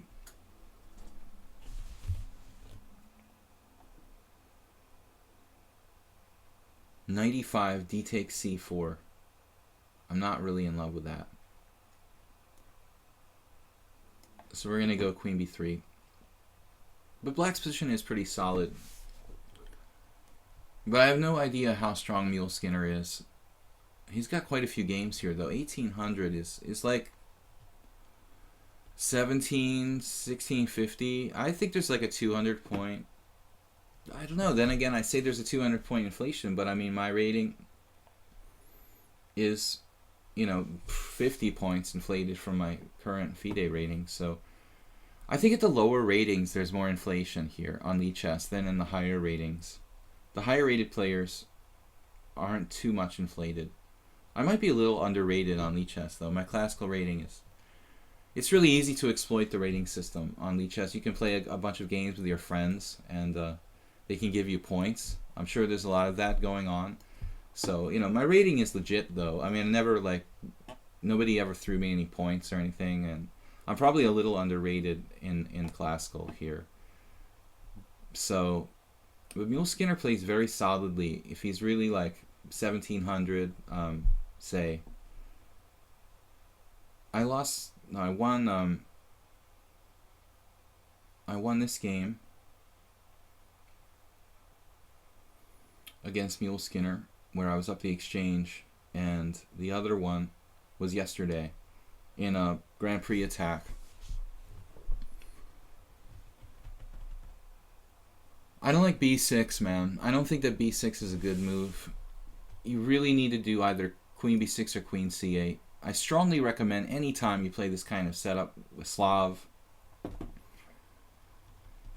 it's almost always bad to play b6.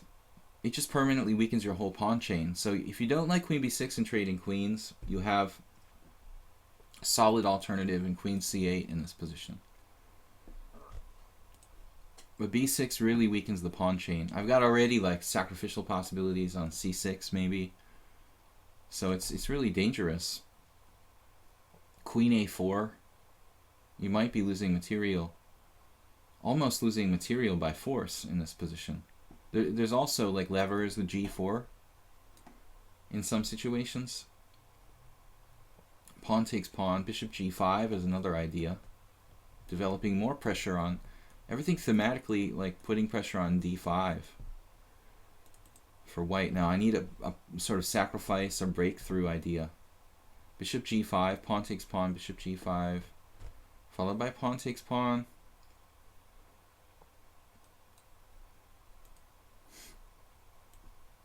Let's try this. I don't know. This is best or not. Probably not. I could have done c takes d. C takes d5. C takes d5. Then bishop g5. I was also thinking about queen a4, but it feels a bit odd to move my queen again. To play 7 queen b3 and then 9 queen a4 isn't the most efficient looking sequence for white. And now pawn takes pawn, knight takes d5. So what? Queen a4 here, perhaps.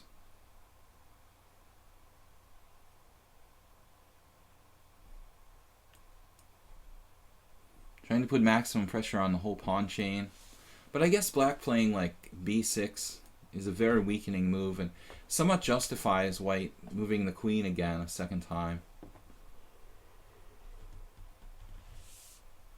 In your recent King's Indian Defense tourney game, what variation was it? My opponent, or how did you know that? You were here, like, lurking Espresso Forever? Welcome, by the way. The guy played the same-ish variation with knight on g to e2 before moving his bishops. You know, it's kind of a rare move order for white. So I was a little unsure. It's kind of a strange situation. Wow, this is a small problem. You know, he's got knight takes c6, knight takes c6, queen takes c6, rook c8,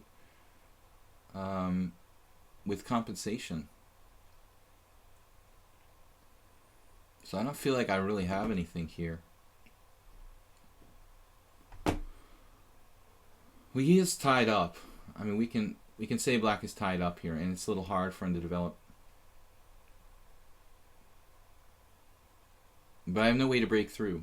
So Espresso Forever was a knight on g to e2 move order in the same-ish King's Indian, where I played c5 and then white, you know, can. I kind of like white just keeping the tension, you know, in those lines with like bishop e3, but he played d5.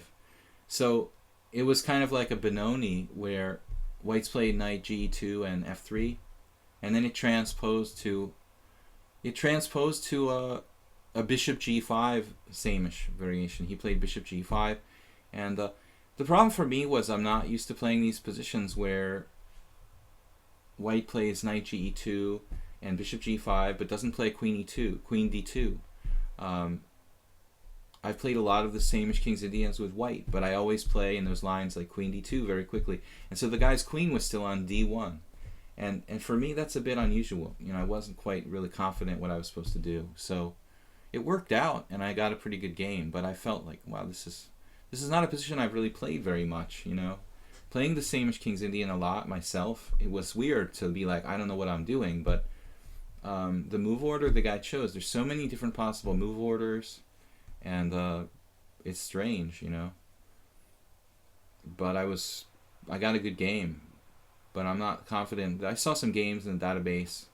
The Chinese Grandmaster Bu Yanqi had played a lot of games in this particular line, and it seems okay for white. But I don't think that's not that really dangerous for black. Like the classical King's Indian is critical. I'm not as up to date in the King's Indian and the classical variations. The line that you played, like with h3 and whatever, bishop g5, that's kind of awkward. You guys don't know what we're talking about. I'm just talking to Espresso Forever about my tournament game from Saturday, which was a King's Indian. And he was asking what variation it was. So we're just playing quickly this time. You'll Skinner getting into time pressure. The queen on c7 not well placed. But he created problems by playing b6. Don't do that. You know, b6 makes life difficult for black. Any kind of Slav structure. It's not really a safe formation. Now he has to constantly babysit this pawn on c6. Or do something radical, like weaken it further with c5.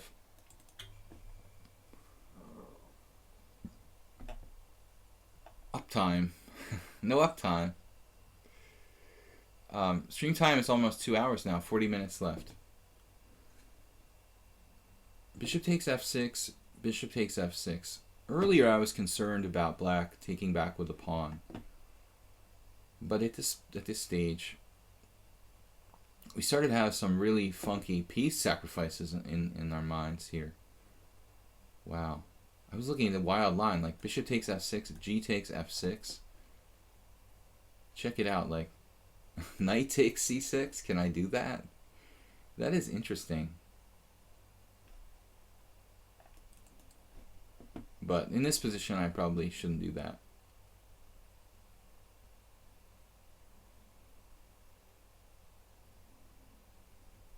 We could just play bishop takes, c takes d.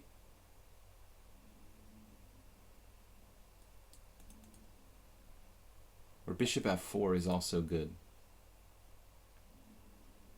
Bishop f4, g5. He has to weaken his king side. Then I don't have a good square for my b, so it's not clear that I have something after bishop f4, g5.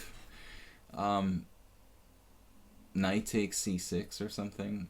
I'm just like losing a piece. This looks interesting. I don't really trust black's position here. He's got very little development. I was thinking about this weird sacrifice on c6, but it's not very clear. He should take with the queen, I guess.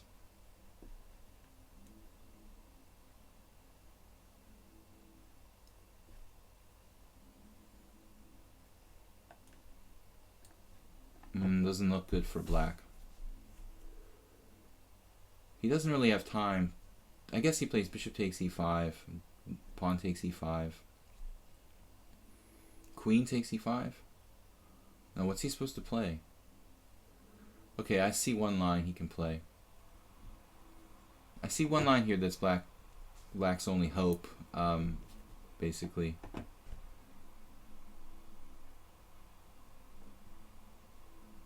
Could you play bishop takes e5, pawn takes e5? Do I have an intermezzo? No. So, no development for black here whatsoever. And then he can take here. That's the only move, man. I'm definitely the only move. And now, I don't have to take. I mean, I could play just f4. Or even g4. g4, f4. Actually, f4. Maybe g4. It looks pretty brutal, like g4 followed by f4. With the massive pawn phalanx.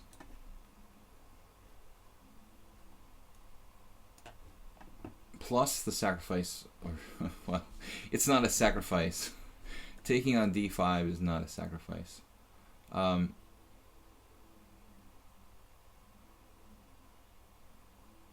Just all sorts of threats here. It looks very difficult for black. I think he should have just exchanged his bishop earlier on f3, but that's not why he lost the game.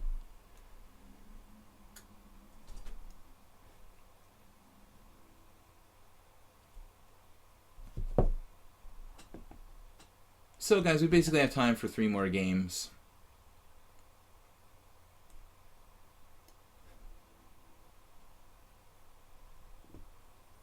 Mule Skinner, why did you resign now? Oh, you're just hanging your knight, okay. Well, I don't think I like the move b6. That's just a bad move. Kyriakos Pez, Azim Lisitari, Crazy, and Andrea. I don't think we're going to be able to play all 4 of you guys unless somebody decides to lose really fast. It's Articum. Floorboard. No uptime. Kyriakos Pez, I need to play something unusual here. So I like to play the Budapest Gambit sometimes. Maybe c5. There's no guarantee White would play c4. If he promised he would play c4, let's try this. Actually, Dvoretsky played this against me in a blitz game. The late, great Russian trainer, when we played over the board, he chose this variation against me. Kind of a system. system variation. I can't recall what happened. We played 2 games and maybe I split the match with Dvoretsky. I don't recall. I don't think I lost both games. But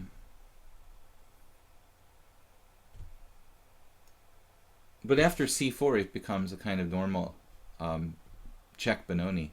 You know, I mean, I think that white should play knight c3 in this position, or e4 followed by knight to c3. That's superior, actually.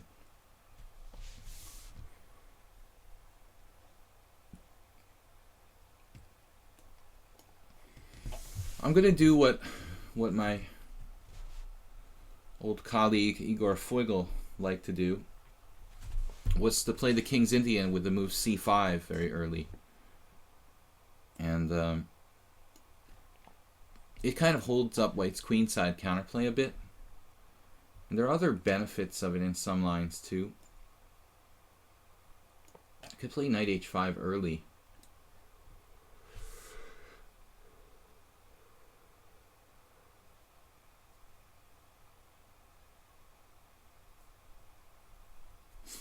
The early knight h5,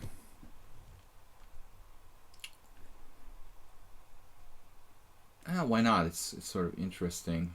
It's probably not objectively correct here.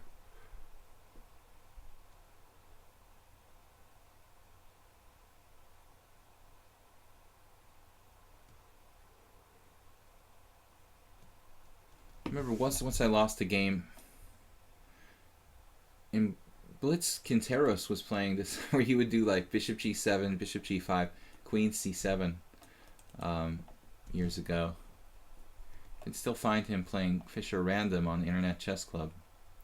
The other day I went on there and he was challenging people to 2-minute, open challenging to 2-minute Fischer Randoms. Alright, I decided to play provocatively here with knight h5. We can try to set white some problems. I don't really want to give Kyrgios a just kind of standard Petrosian variation where you can play bishop g5 and pin my knight on f6. I've got the bishop on f8. If I played bishop g7, bishop g5, it seems like white has a good Petrosian variation there. So I decided to play something provocative, preempt bishop g5. This is not objectively really correct for black, but it's not that bad either. We could also consider playing weird positions where we didn't actually play bishop g7. And one of the points of Feugl's King's Indian is that we play c5 early. We don't necessarily commit to bishop g7. We play bishop e7 like an old Indian. In the right situation. It's kind of an advanced concept, but one of the things that frustrated me with white in these kind of positions where I lost to Feugl was if you try to do like meeting f5 with a blockade, like for example pawn takes pawn, f4 later on, the fact that black's played c5, it really strengthens black's position. White can't, like in those structures, play knight d4 and use the d4 square for pieces. So if white tries a kind of blockading type plan with f4 in the King's Indian, which is very typical in many variations, the fact that black's played c5 really sort of makes a big difference, I think. Now bishop e2. Wow, he's just inviting me in for a visit. Let's do it, man.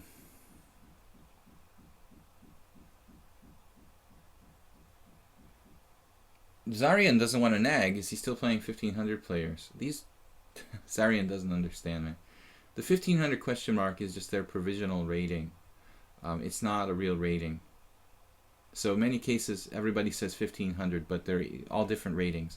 2000, 2100, 1300. This is just a provisional rating. This guy is actually a solid 1800 player. Zarian is asking if, yeah, dude, you're not even challenging me. I can't just abandon all the people that challenged me to play one person. All right, if you'd like to play, it's a little late for a challenge. Knight f4. So Kyrgios, you could go back It would be a very principled decision to play bishop f1 there. I was kind of hoping you would see it your way. Whatever happens here, we have a kind of happy jolly joker on the long diagonal. Ooh, e5. e5, very aggressive move, but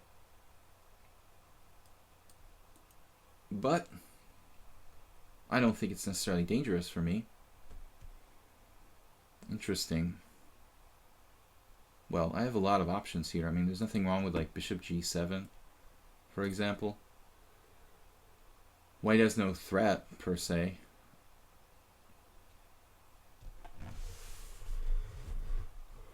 So I think we should play this kind of strategically.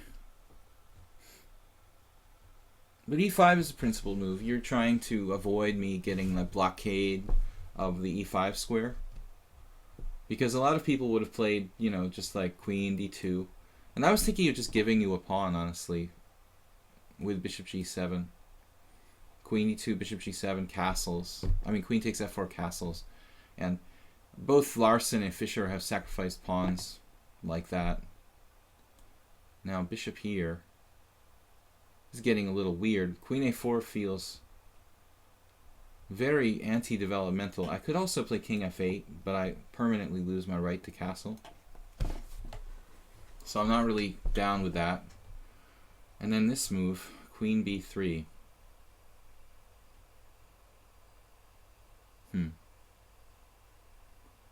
Interesting. Not really sure what's going on here. Queen b6. He's threatening to win material there pretty seriously. Knight a6. Actually, wow, knight a6 looks really, really sharp. Probably best. Knight a6, queen takes b7, knight b4.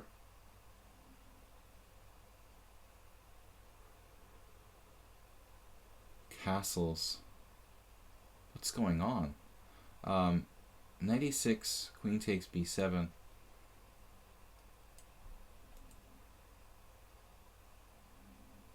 Knight b4, threatening knight c2 check. All right, let's try it. It seems like the most dynamic try.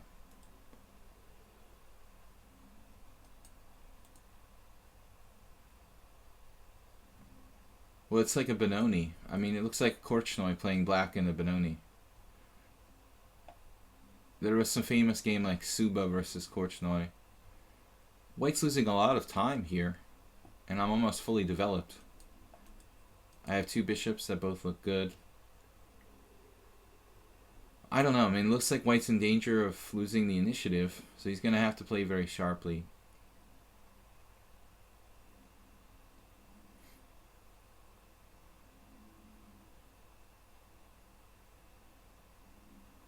I see a variation.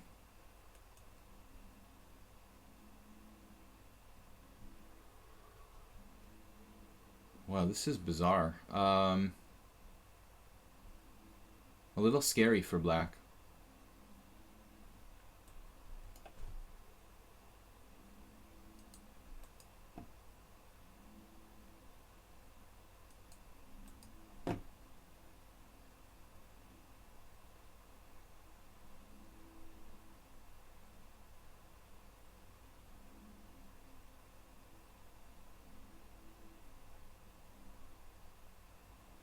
If e6, I can simply take it twice. F takes e6, d takes e6, bishop takes e6.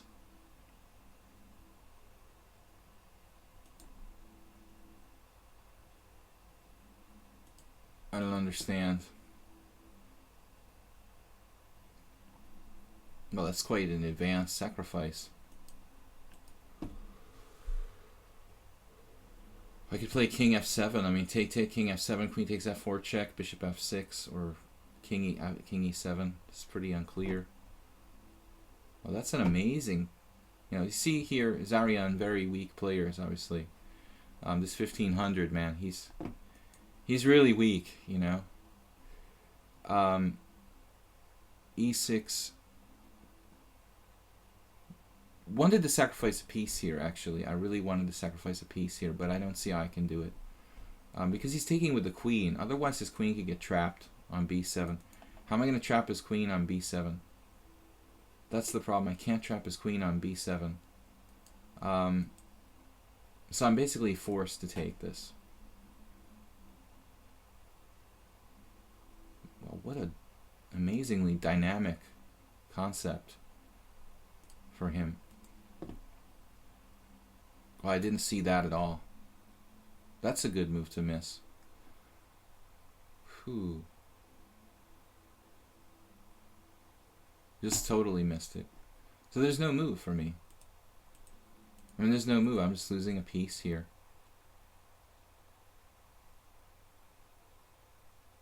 I mean, it's not like I blundered in an okay position, so I just don't literally have a move. Actually, I'm crazy, though. I should try at least... I should try knight c2 check. Knight c2 check, king d2, knight takes a1, pawn takes, or queen takes. Maybe that's not so bad for black. I get two rooks for the queen. But here I'm just down a piece. I have to resign.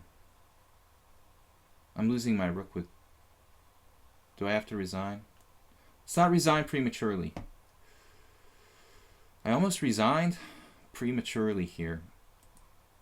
I think white's clearly better, but I guess I shouldn't resign. Kyrgios though, 1500. It's a classic 1500.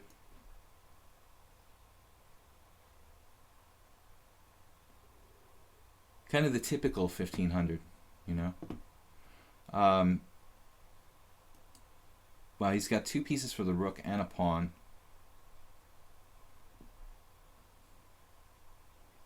I could castle queenside. I think I really need to try to trade queens. I don't know. I don't want to trade queens. What else am I going to do? This is very, very dangerous.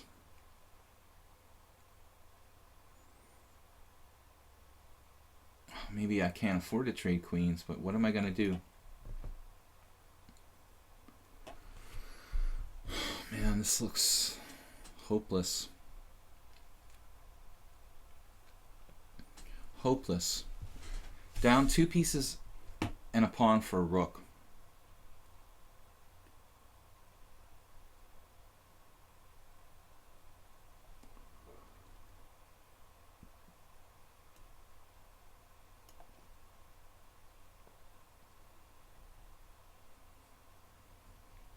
Kyrgios bet me, he beat me another game recently.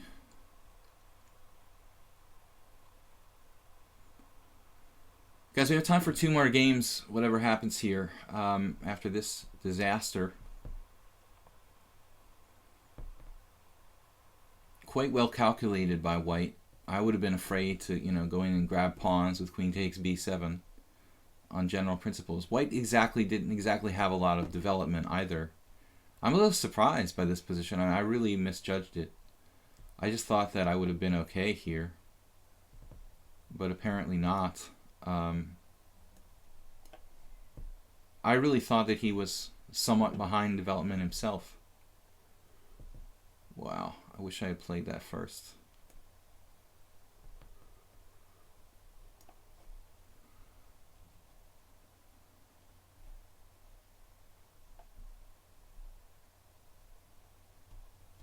Try to confuse the issue a little bit.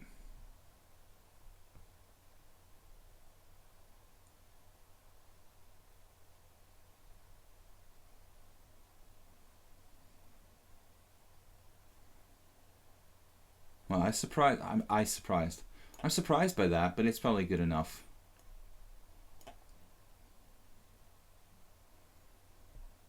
B3, very safe move. He keeps his material advantage solidly here.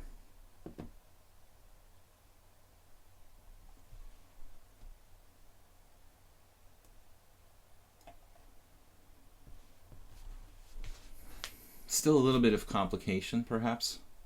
Not too much.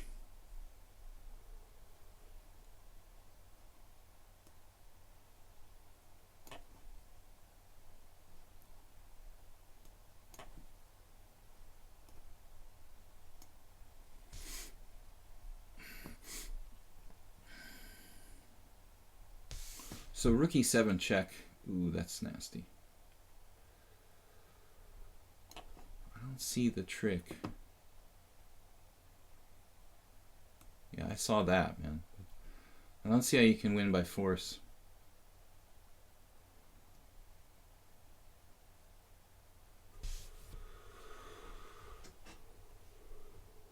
I mean, immediately.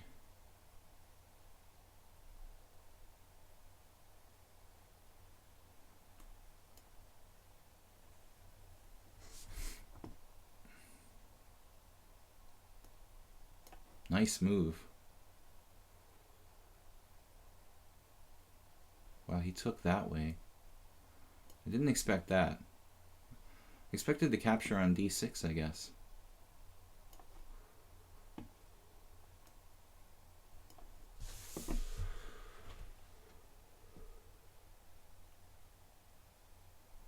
It's like he's panicking a little bit here. This could be kind of complicated. Oh, I hallucinated. I hallucinated that I had b6 for my king.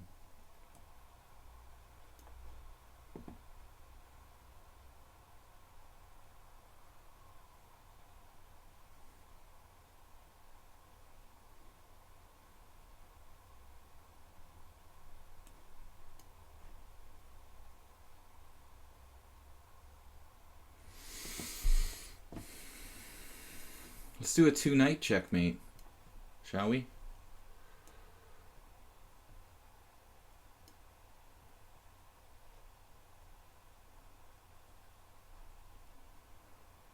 The old 2 knights checkmate. That should be fun. It's an easy.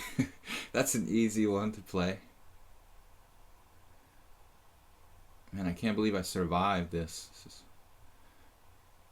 One time I had rook against, how was it?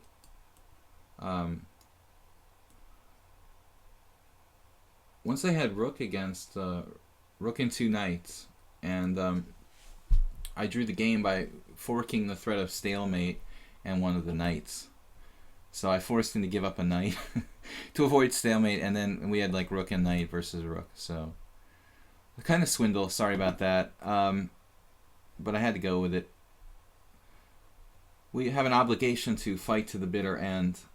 2 games left, guys. It's but my best move was rook b7, rook h7 there, stopping knight b7, because any other move and I'm lost. That's actually, I don't know, man. I mean, how does he win that position? Once we reached like knight and 2 pawns against rook and pawn, I'm not really sure if he can win. With a knight on the awkward square, you know, a5 or whatever. It seems like white should be winning, but it's not that obvious. Okay, so Scandinavian, I wouldn't really classify, it's so popular now, I wouldn't classify it as an unusual opening. So I feel like it's in my obligation to find something here. Play queen a5. If you play queen a5, I could find something there. But now, how do you play an unusual opening for white here? You know, what am I supposed to do? Like, seriously, let's make up a new system, okay? Let's just, you guys and me, that's grammatically correct, but you guys and I can sit here and let's think of something totally new for white, a new setup. We'll never find something completely original, but can find some kind of original idea here.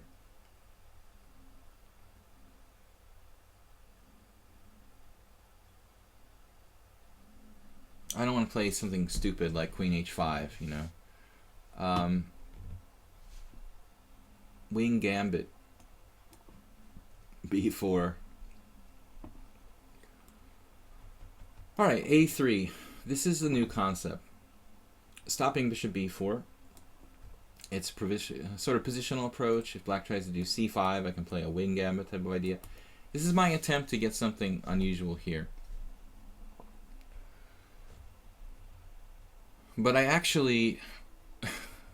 I like this. Standard setup is best. Yeah, but the point of our stream is unusual openings, says Ariane.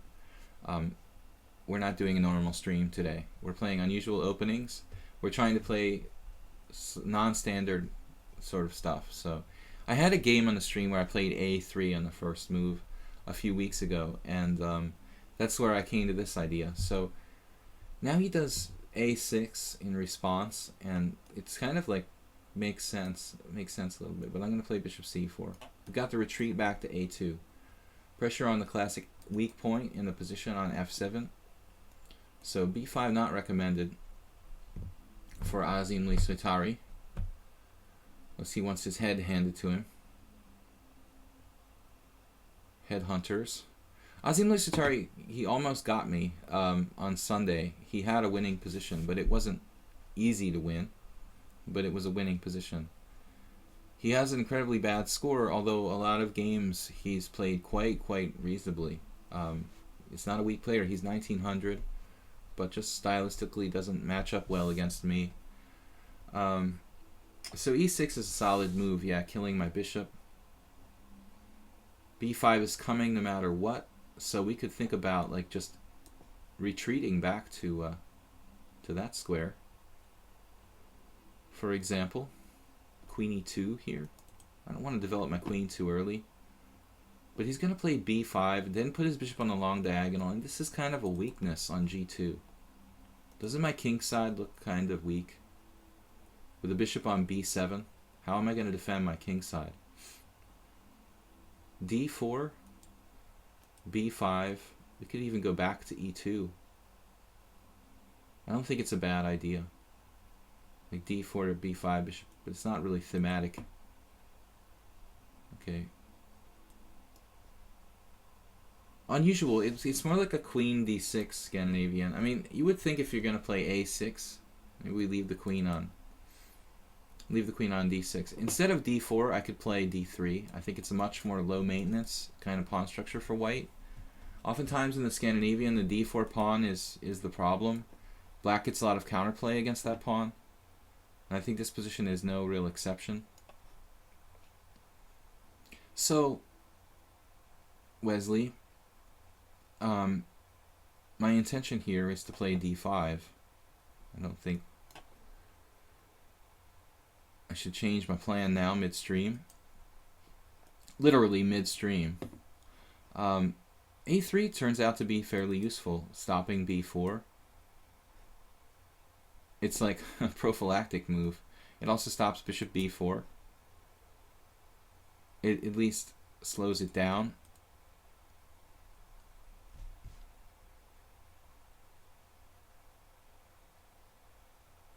Espresso Forever with a random question. Can you pretty much play the King's Indian defense against knight f3 and c4? Yeah, pretty much. I mean, it's kind of like I don't know, a closed Sicilian, more than a King's Indian defense, if you look at it from a different perspective.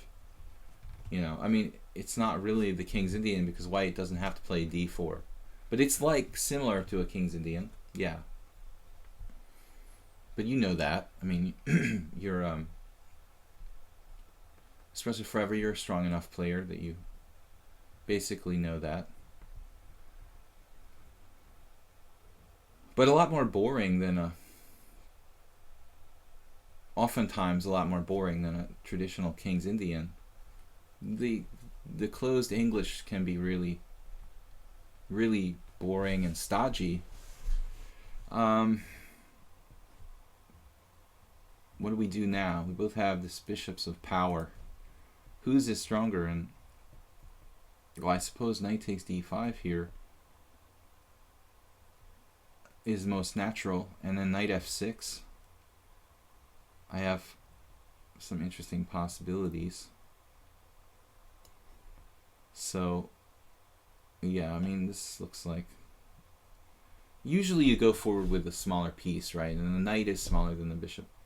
I don't think with bishop takes d5, I'm not getting very much advantage. There's a nice cheapo, you know, with like bishop takes d5, c6, bishop takes f7 check. But objectively, probably not worth it. I seem sorry. So we're going to try to play this game and see how long it takes. If it takes us to the end of our time, then we'll probably call it a day and be back tomorrow with more Blitz Classical Chess. If it's a shorter game, then we can try one more. We'll see what happens. Espresso forever. Well, it's all in the name, right? I mean, it doesn't really matter what you call it, you know. It's just about the name of the opening. You know, those positions like where white doesn't play d4 and transpose to a King's Indian, they're like a closed Sicilian, and it's really boring, isn't it? Sometimes. Bishop c5. Excuse me. Bishop c5. It may not seem significant, but this move gives him the f8 square for his king in some lines, which could be pretty relevant. I'm thinking about queen g4, for example.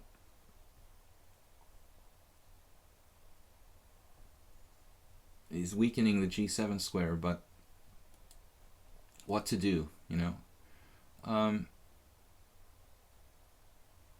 I think I prefer just develop here, knight f3. Nothing fancy.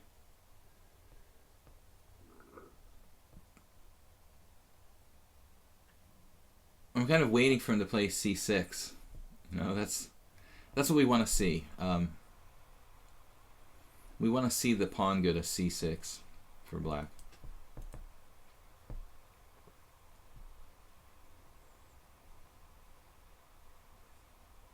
But objectively now, I'm thinking that, man, black is okay here. Bishop c5 was a good move. I don't know if I had something better. I mean, it would have been really, really crazy to play like queen g4. But also perhaps critical. Queen g4, bishop takes d5. Queen takes g7. Can I do that? I'm just kidding, Azim. Sorry, I want to see you play c6. I mean, it's a bad move, of course. No, that's the goal, is to try to get you to play c6 somehow. I played a bad move, knight f3. I think this is a really bad move. I didn't see the obvious move here. I mean, queen g4 is really messy, but bishop f4, why didn't I play bishop f4? God. Bishop f4 makes a lot more sense. It develops a piece, it threatens c7, and he's got problems after that. Yeah, I just totally missed the boat. Man, I mean, this is so strong. After bishop c5. Bishop f4, what does he do? He almost has to play bishop back to d6. Well, that's just brutal. No. I thought that bishop c5 was a good move. Okay, it's a difficult position for black, but man, I guess you didn't have time for that. Maybe knight e7 would have been possible. Like this. Knight f6 is the most natural move, and then bishop g5. Actually, why not knight f6? Oh, queen e2 check. That's the point. Okay. Yeah, I have this move queen e2 check. That's the problem with knight f6. And I thought white has a better ending after that.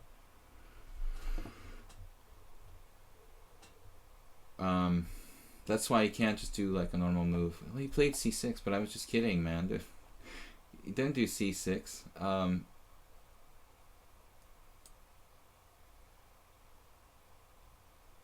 Well, what is going on? Well, you've blocked your bishop on b7. I was joking about c6. Queen e2 still, it might not be bad, but queen e2 check. He just listened to me. I wasn't being serious. It was a goal of mine to get you to play c6. That's what I meant, you know. I'm trying to encourage you to play c6. So now, I thought I had a good game, but it's not that clear. It's not that clear. Knight takes e7 is nothing special. Okay. Not that clear. We should have some attacking chances, but I don't know the best way to go about this is. Knight f4. Yeah, I guess we have a good game. All right, let's not be too pessimistic. This looks a little dodgy for black. We made him play c6. His f7 point is weak. And then like knight g5. Can we do that? Is it a mistake to play knight g5? Knight g5. Knight g5.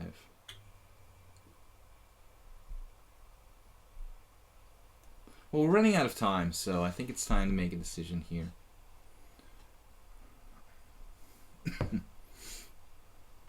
40 seconds left.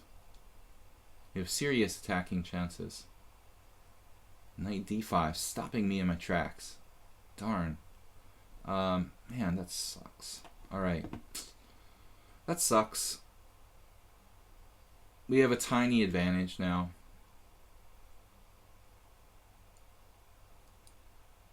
I didn't see anything clearly better. So we'll just have to play this technical style. So I have a knockout here. He's starting rook e8, so that's not really good. We have to castle. I like my position, but it's nowhere near a winning position. We're a little bit better with a better structure.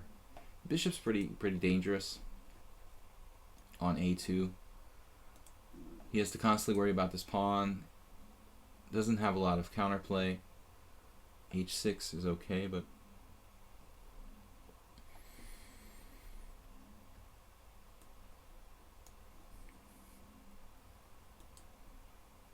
so you survived, Azim Lusitari, even after c6.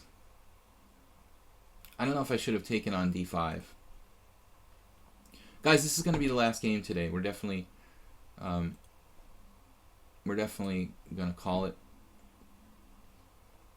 Now what? Bishop f4. Bishop f4. That guy should help protect my king side.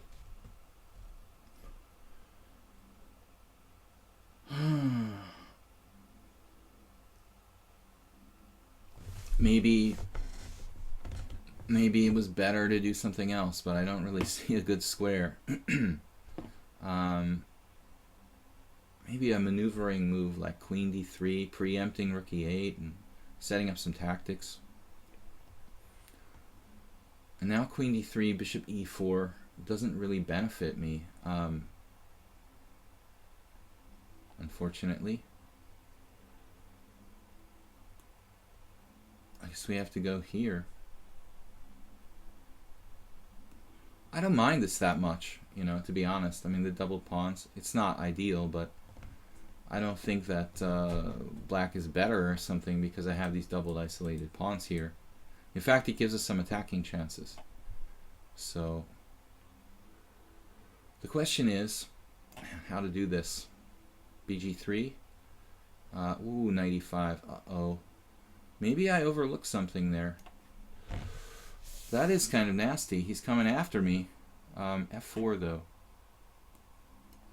This is what I'm talking about, Azim Lusitari. I mean, this guy is got this bad score, but I mean, I can't really understand. He seems like a dangerous player to me.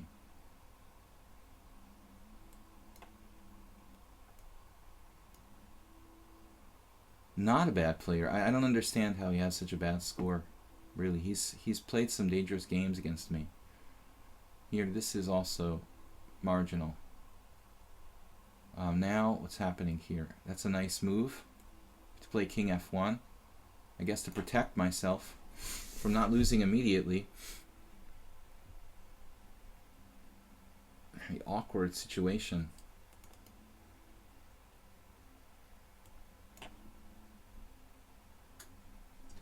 That move may have been a little hasty. h4.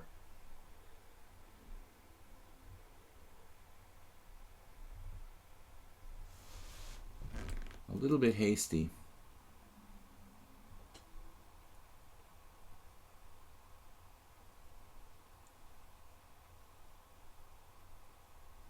I think white takes over the initiative now. Threats along the G file. White's better. 2 bishops. Using our time.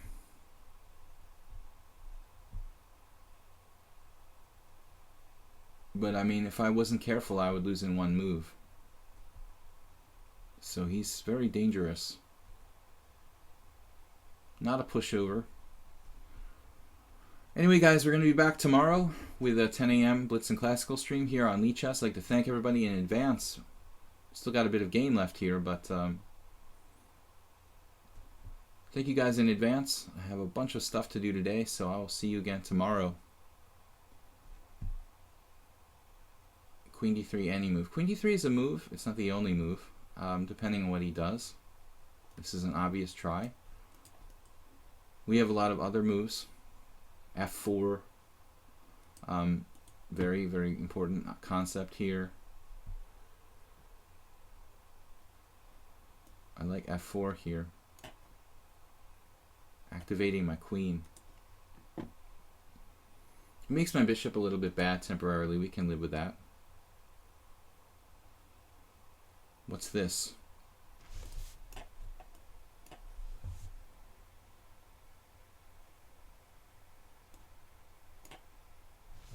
He overlooked that.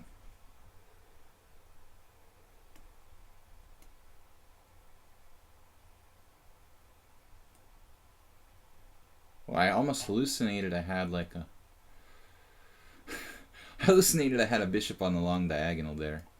That's pretty crazy.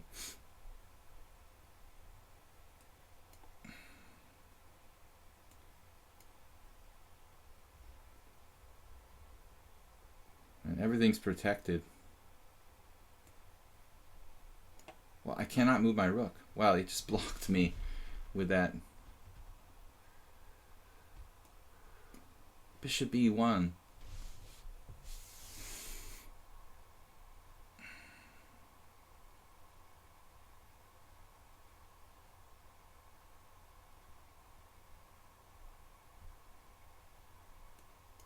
Alright, enough of this craziness. I'm getting out of here. I'm getting out of here, man. Look at this guy with the king f3 plan. It's unbelievable. This is a player who lost all these games to me. And you are dangerous, sir. Scaring me. Dangerous man.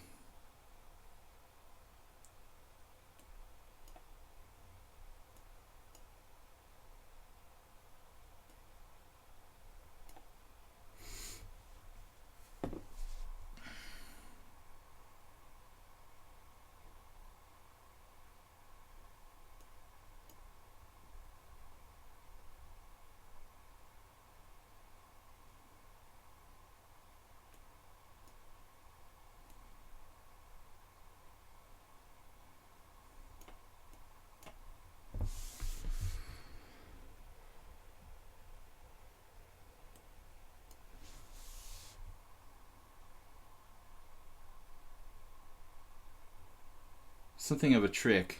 Try to get him to trade. Trade the dangerous f-pawn. Wow. That's an impressive game at fighting to the very bitter end. Even with mating threats in the last moment. So showed a lot of spirit. Tough game. We're going to be back tomorrow, guys, 10 a.m. CEST. And hopefully the games will all be as exciting as that one. So, interesting game and a good fight. We'll be back, and check out my YouTube channel, Video Chess Training on YouTube. If anybody would support my stream via PayPal, I appreciate donations to keep up the stream and keep up my YouTube channel. And much thanks to anybody who has supported the stream via PayPal. Thanks to Jeroen for being here to moderate the stream, and I'll see all you guys tomorrow. Take care. Bye-bye.